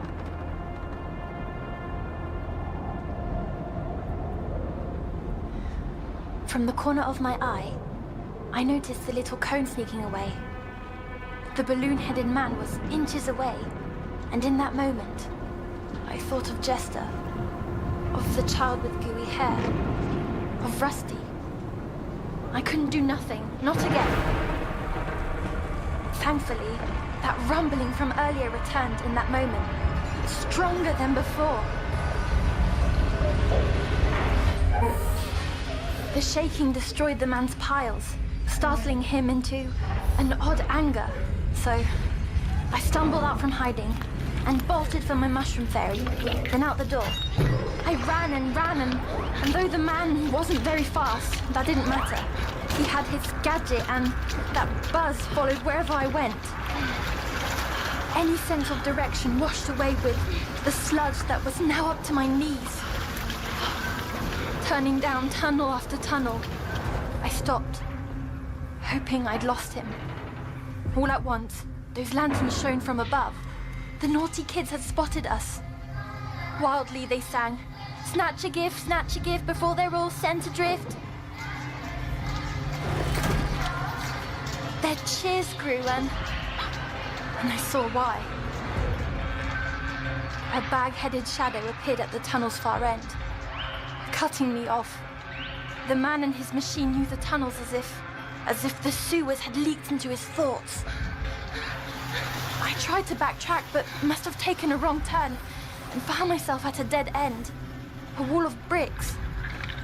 The mushroom fairy squirmed hard, begging to be freed. So I let go, and the grey cone climbed up a pile of fallen rubble and slipped through a crack without hesitation to abandon me, despite saving its life. The crack the fairy squeezed through began spouting water from the other side. I pulled at the bricks as the man stepped closer. One brick loose, then another. His gadget buzzed and buzzed when I ripped the final brick loose, leaving a hole large enough to creep through. He baited at the wall, grabbing at me, but I was too far gone. His small, milky eye peeked through at me until the walls rumbled more fiercely than ever. The man backed away, overcome with horror. The rumbling didn't stop after that, and neither did the kids cheering from above. Whatever they waited for, it was time. Otto, you're awake. Yes, Noon. I'm trying so hard to see, to feel, to sense what you did, but I can't. I don't have the gift you have, and your gifts are not as commanding as I hoped. I'd trade places with you in a heartbeat. I wish I could give you everything in my head. Then I'd be rid of all of this. Shall I go on? Yes.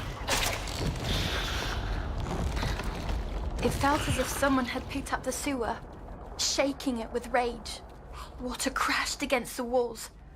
I stumbled on and on, the tunnel growing wider and wider. A second smaller sound appeared. Clicks and murmurs. Then, out of the darkness ahead, they appeared, scurrying so fast I couldn't react. 100 little mushroom fairies, rushing past me in a panic, escaping something close behind.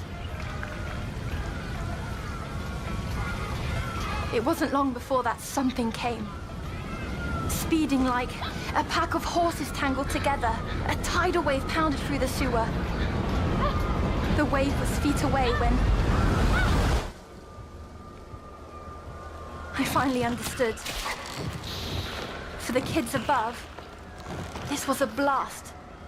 They waited and waited, unable to experience the wave's power themselves. And that made them love it all the more. Snatching things that ran from its path was part of their awful celebration. The violent wave hit, sweeping me away, carrying me back through the maze of tunnels. I swam up and up, doing my best to surface, and just as I did,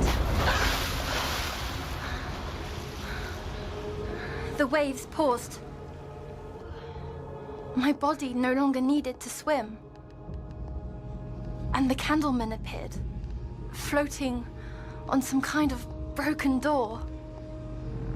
Go through your encounter diligently. He holds the answers we need.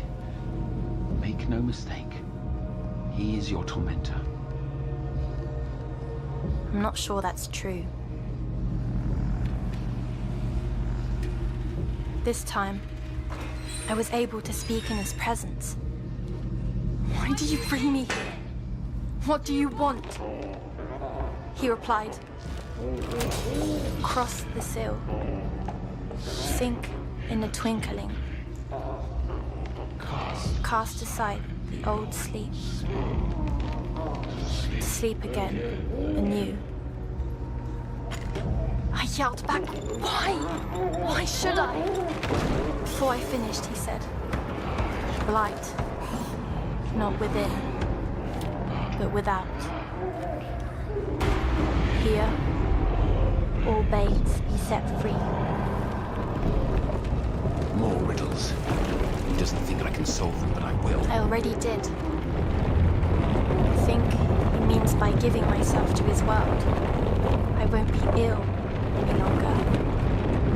That's why, when I'm there, no more headaches, no more parasites, no more tests. That's not true. It's I not. would almost prefer him to take me. Don't say that. Away from here, from you. It's what he wants. Maybe. He wants you. Maybe your Cece felt that way too.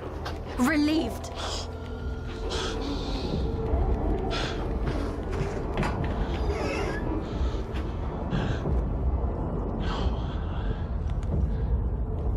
It was only a boy.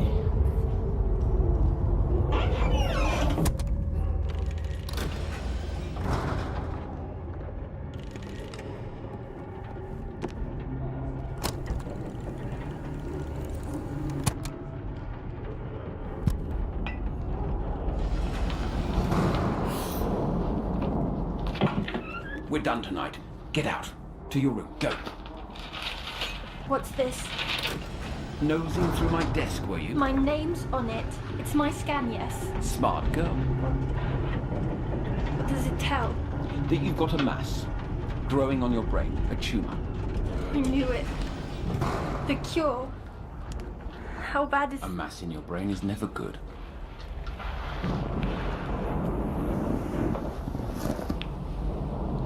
You should have told me. Why? Why didn't you tell me? It's not my practice to tell before necessary. Now, get to bed. Fine.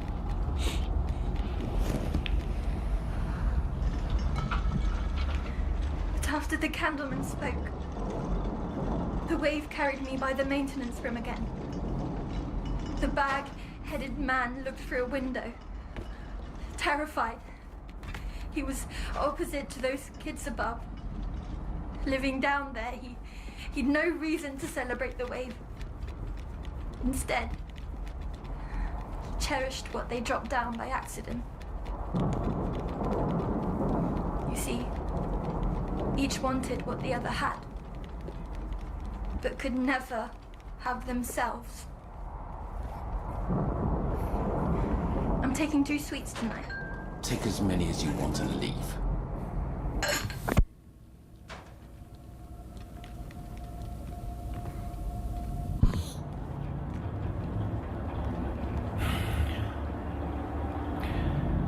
Perhaps I was cruel to tell her. But as she sleeps, I've been pondering the entry requisites specified by my professor. I believe he was only partly right. One need only look at the theatre of agony that the ferryman's created to understand fear is an essential requirement. And I know better than anyone, a little fear can compel us towards discovery. As for the gateway's location, perhaps it's not a place hidden in our world, but in our minds. Is it not possible that her tumor is somehow this unknown gateway? An organ of transcendence. The apparatus may be unfinished, but its oneography monitor is functional. If she's to cross over in a twinkling, what choice do I have? In her words, you must try.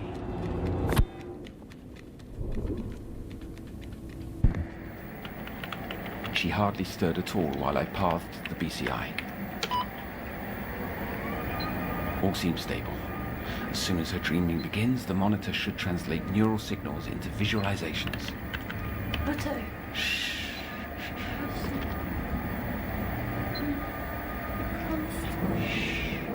Return to that sleep of yours.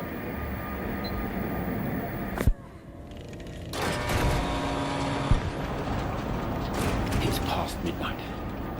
She fought as long as she could, but finally succumbed. This is it. Show me, Noon. Show me the other side.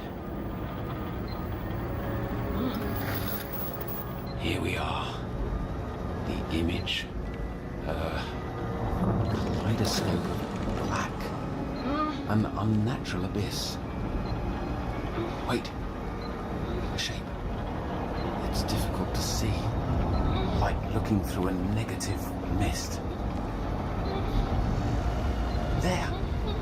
A silhouette. Ovula. Splitting across the center. It glares like the sun. Oh no! A pupil made of light. Oh God! It's watching me. It's watching me.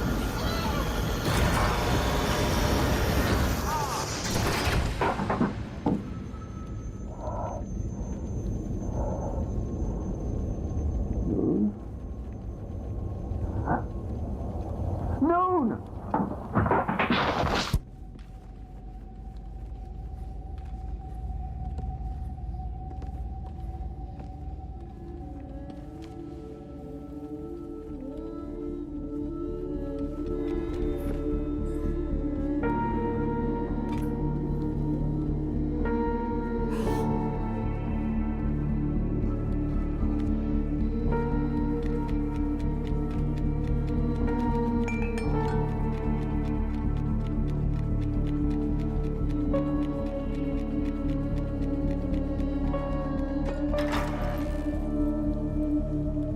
You've just listened to the 5th episode of The Sounds of Nightmares. This episode was written by It's Just Jord and Lonnie Nadler. Our showrunner is Lonnie Nadler, and the series is directed by Thomas Roses.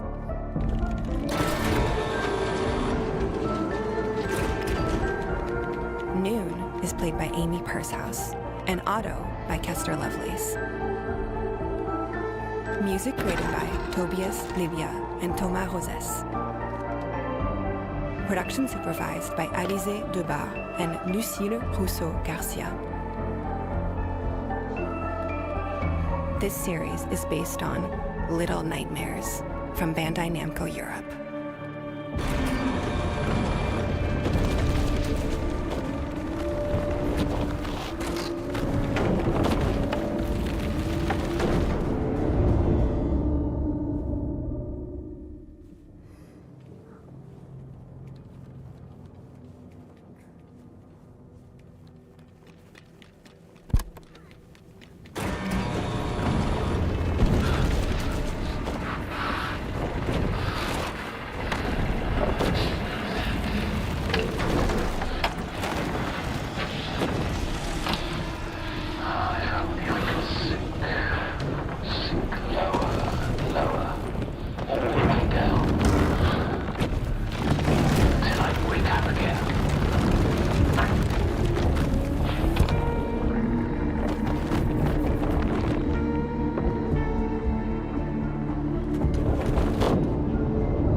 to The Sounds of Nightmares, an audio fiction series from the world of Little Nightmares.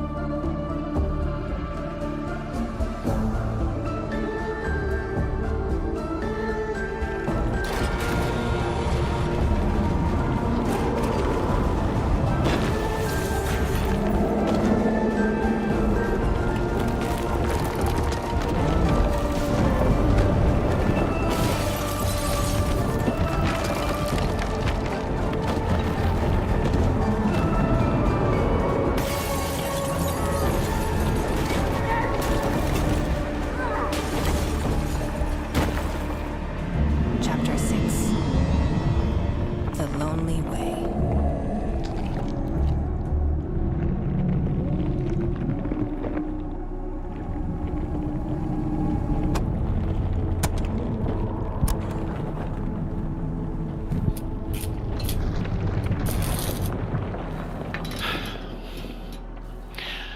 I repaired what I could of the apparatus, and though the monitor remains broken, I dare say it's as close to completion as it will get.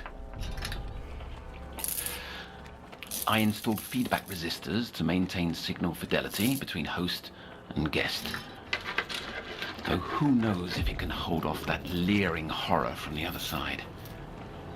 However, the most critical component is the least reliable.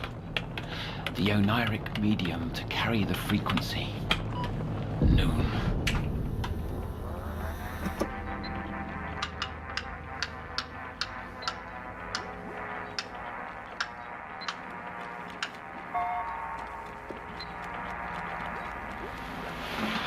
Two nights prior, I feared she was lost permanently. Another transposition which lasted longer than any previous episode. Only as the sun rose did her body return, manifesting in the south wing courtyard. Ever since, Noon's been confined to her room under continuous observation.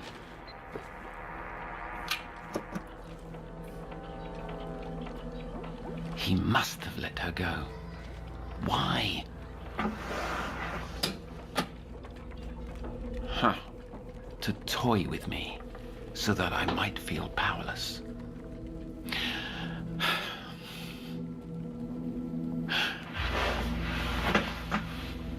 Zahi's gaze. The moonlight hits the painting, recalling our first session.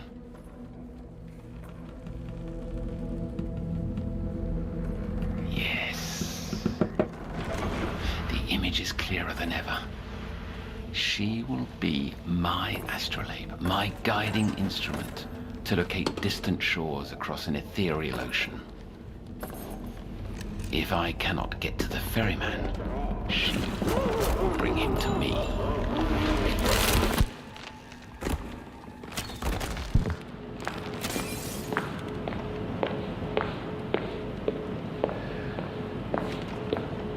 Take your leave, with my thanks.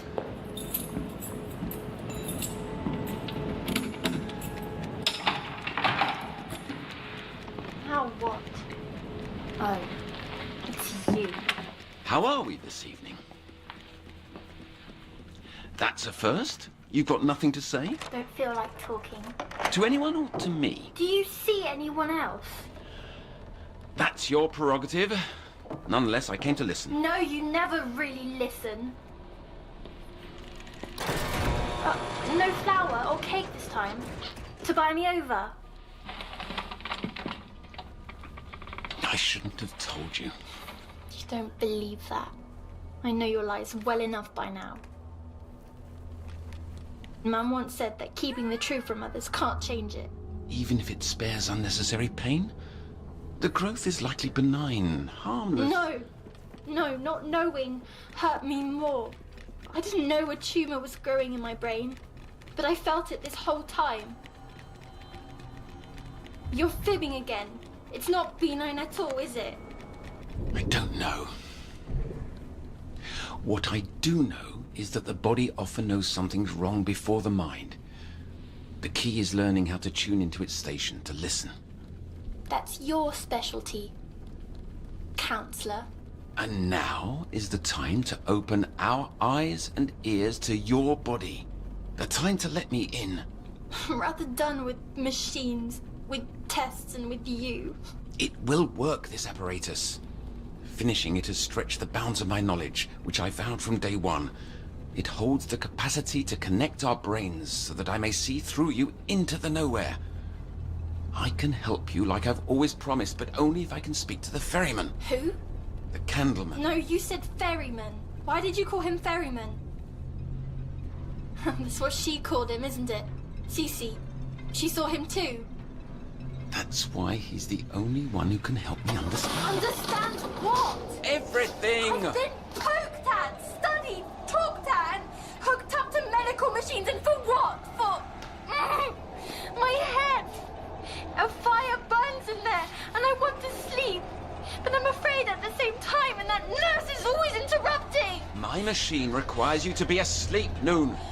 The dormant brain generates theta waves, patterns which the device uses to align neural pathways through a computer interface. Once our brain waves are tuned...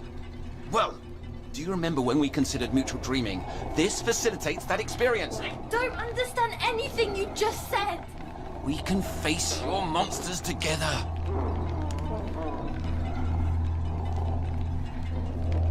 This machine... it means I get to sleep.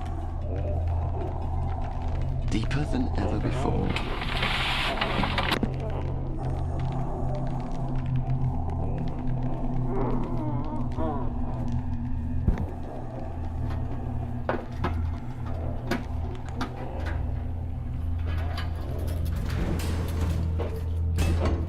Metal spider webs. What? Oh. These are resonator caps. One for each of us. The mesh of filaments transmit electrical pulses between our brains via the interface. Non-invasive, harmless. I'll put mine on first to show you.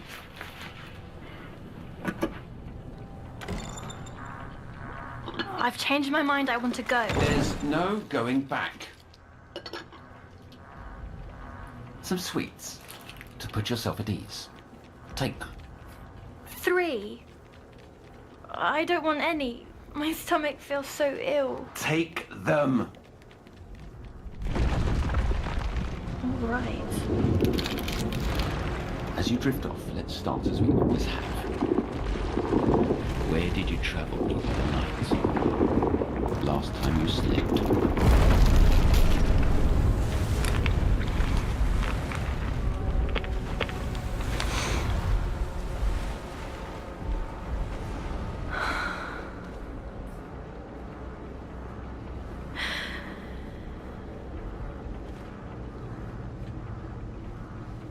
As soon as I closed my eyes, I drifted through an endless dark.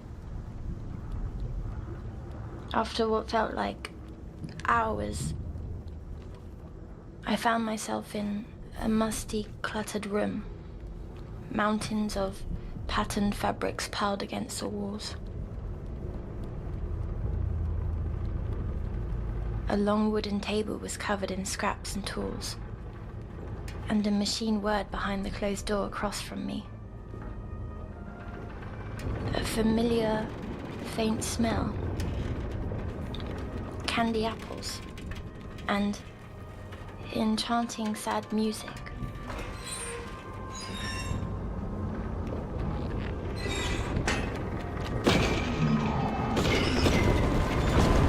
Against one wall was a rack packed with clothes. Too big for me, but just right for the armless, faceless mannequins around the room. They even wore outfits already. A white wedding dress splashed with dark stains.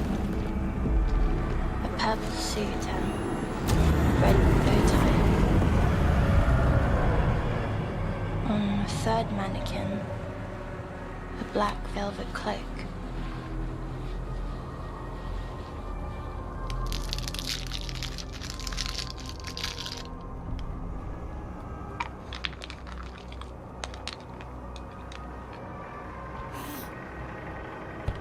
At the foot of a table, I discovered a wooden chest, and lifted the lid to see it stuffed with smaller outfits. A doctor's coat, a pink tutu and shoes, and a yellow raincoat. Yellow? Was anyone else around? Only the puppet. What puppet?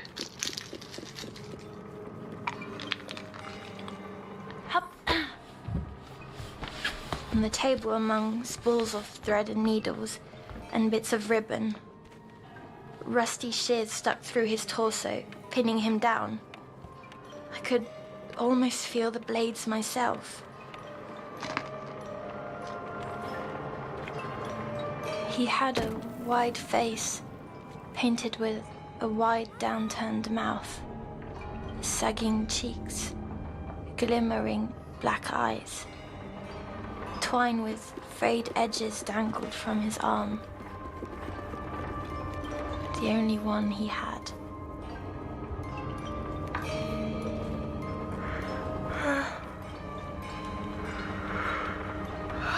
His clothes were rough worn, dressed like one of those carnival people at Rusty's show.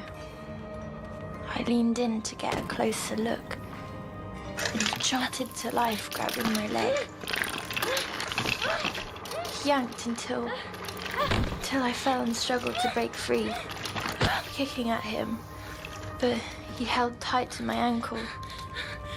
Reaching for a nearby bottle, I smashed it into his head. He let go, and when he stopped moving, so did the music.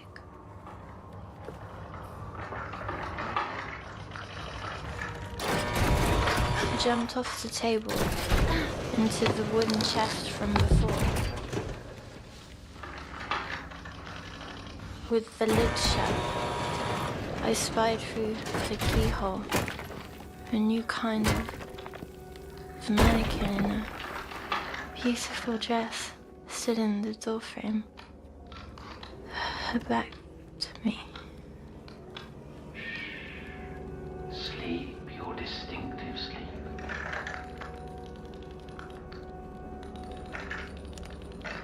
Her little movements were stiff, mechanical. Her body was still while her neck began to twist. Her hair was too shimmery, her lips too wet, and her eyes too glassy, or too elegant to be real or fully fake.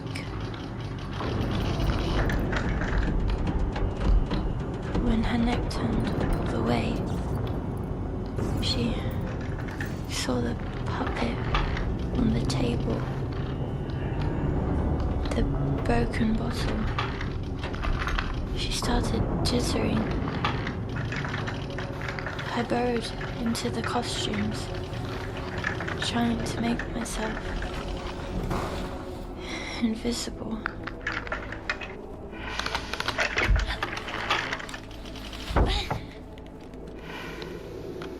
She opened the chest,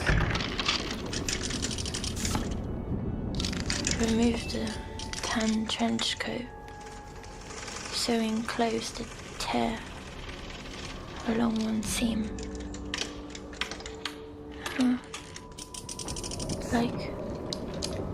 Like the nowhere had been sewing the pieces of me back together, strong again, pain-free.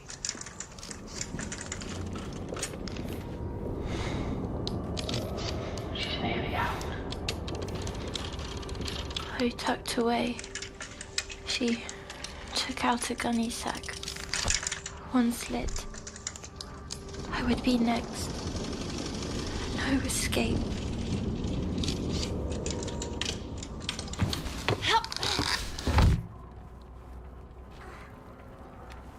I held the lid closed tight. But I can't keep it shut forever.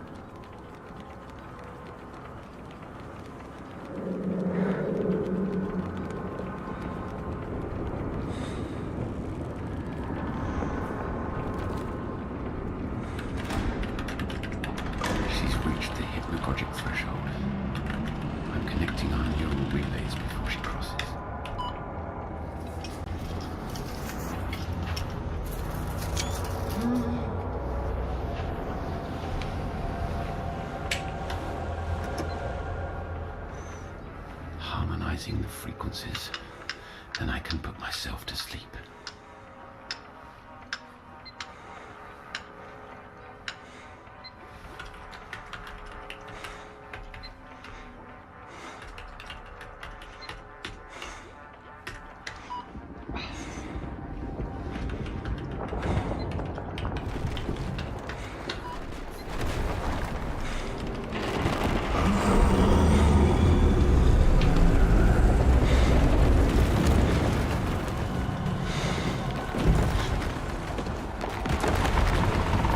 Someone's opening the chest.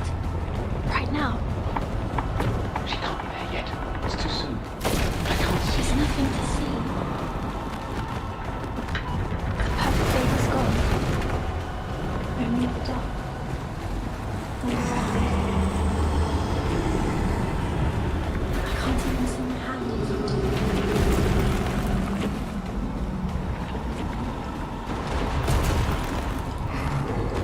Asleep and awake. Both at once. Movement within these separate divisions. It's alright. It's better than I hoped for. Don't do anything yet.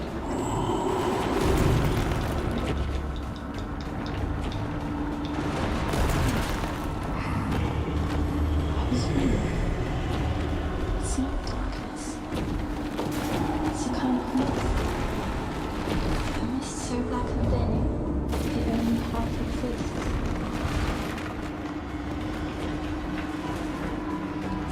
Oh, that's where I am. The halfway place. Wait for me, Moon. Wait. I've been here before. With the candleman.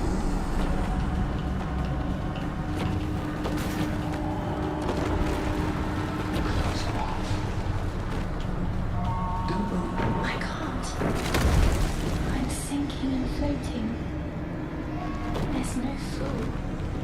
Only the mist spraying its fingers so I can see myself.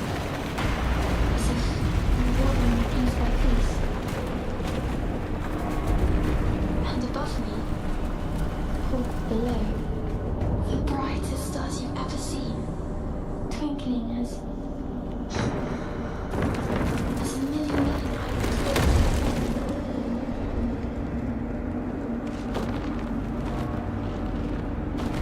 I feel I've been going for ages, but I'm tired too.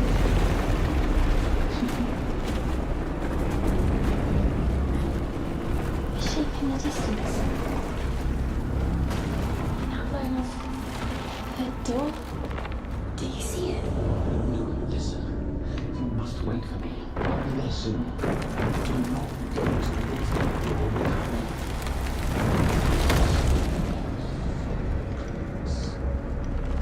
Whichever way I turn, the door is straight ahead. And there's a mirror. It's ancient. The colour of twilight. Kind of antique wood. No, it's a liquid. Both at the same time. And the frame. It squirms all about. And there's no doorknob. Only a shape at the center. The shape of an eye. What's that? Someone at the door. Come in. So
my hand,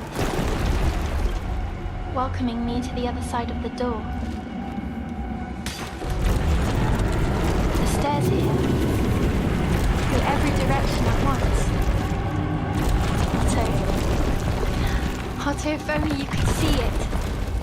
More stars, constellations and rings around the pulsing red moon.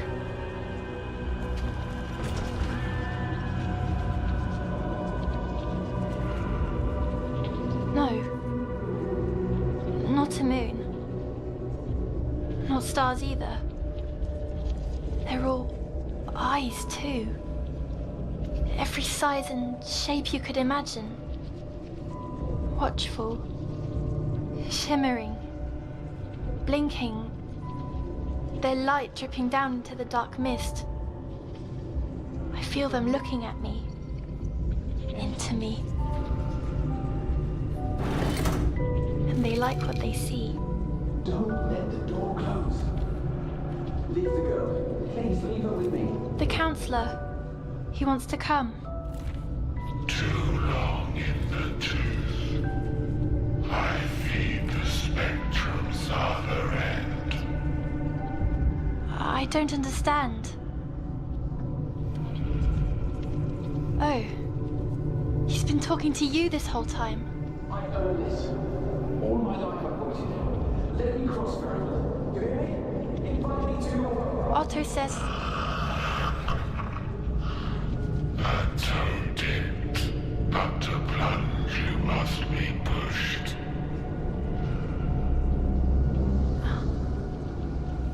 the door's changing now. Thumping. No, it's the image in the frame that's changing.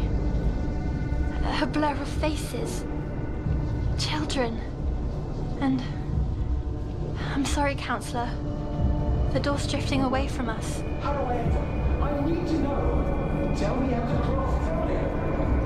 A quarter will be granted. The toll set in dormant, not you pay. I have nothing to give. What else do you want? Sleep. Sleep now, Ruth. Sleep into nowhere. Take my hand again. I'm going. Not you. The Candleman. I'll be lost without him. I need to see my sissy again. The smoky fingers are mixing with the blinking eyes. And the moon is opening up, swirling all around. I feel like me again. Give her back! Give her back! Do not go! Give her back, damn you!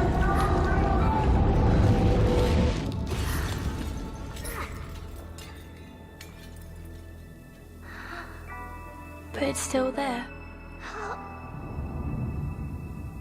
Why is it still here? That darkness.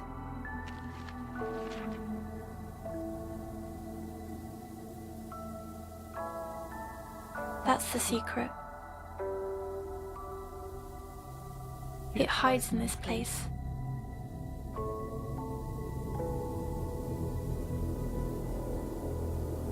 My body knew all along.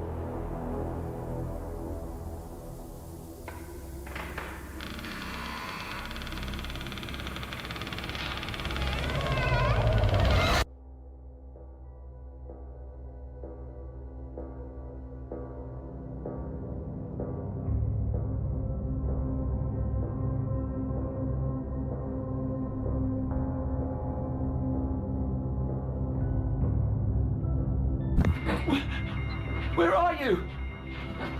No! Please!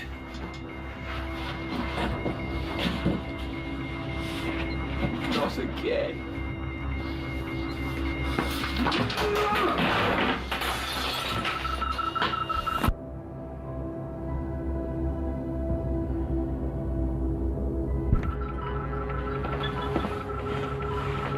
She abandoned me. She wanted to get away. From me.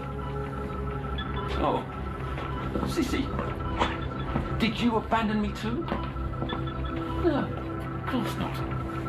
You wouldn't have. You wouldn't have. How could you leave your little brother behind? Oh. No, you wouldn't have.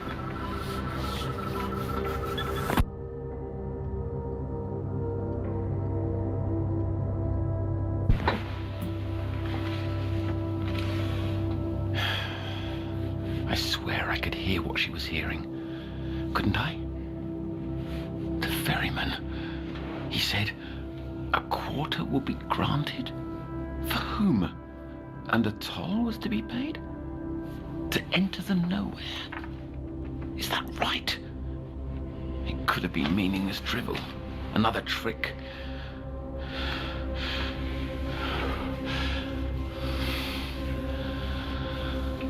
If only I could sink lower and lower, all the way down,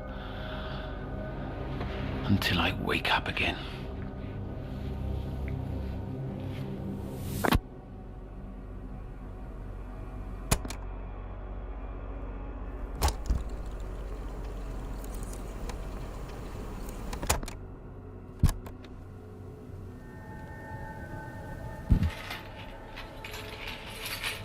What a terrifying burden this is, knowing the laws of space and time have lithe to themselves. Her dream still lingers within me, descended upon my being and into the county's. I've done nothing but weigh his words over and over. If the ferryman spoke some arcane truth, there's another way to cross the threshold. And when I do, the path will have been paved with bricks of fear. I will review every tape, uncover every secret. The answers lie therein. So nearly, so nearly was I swept away. Ethan, you shouldn't be out of your room. Oh, somnambulism. Your dreams have led you to me, then? You're sleepwalking, that's all. A common parasomnia in children. But if it's a new symptom, that could indicate something has changed. What? Oh, the mess. I was looking for something I lost. But I think I've just found it. Let's get you back to sleep now. And tomorrow, together, we'll dream and dream and dream until we sleep again anew. Hold on, before you go.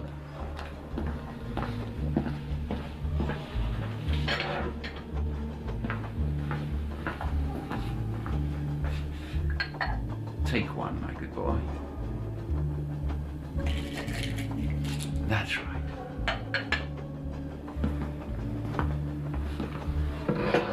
Sweets for my sweet.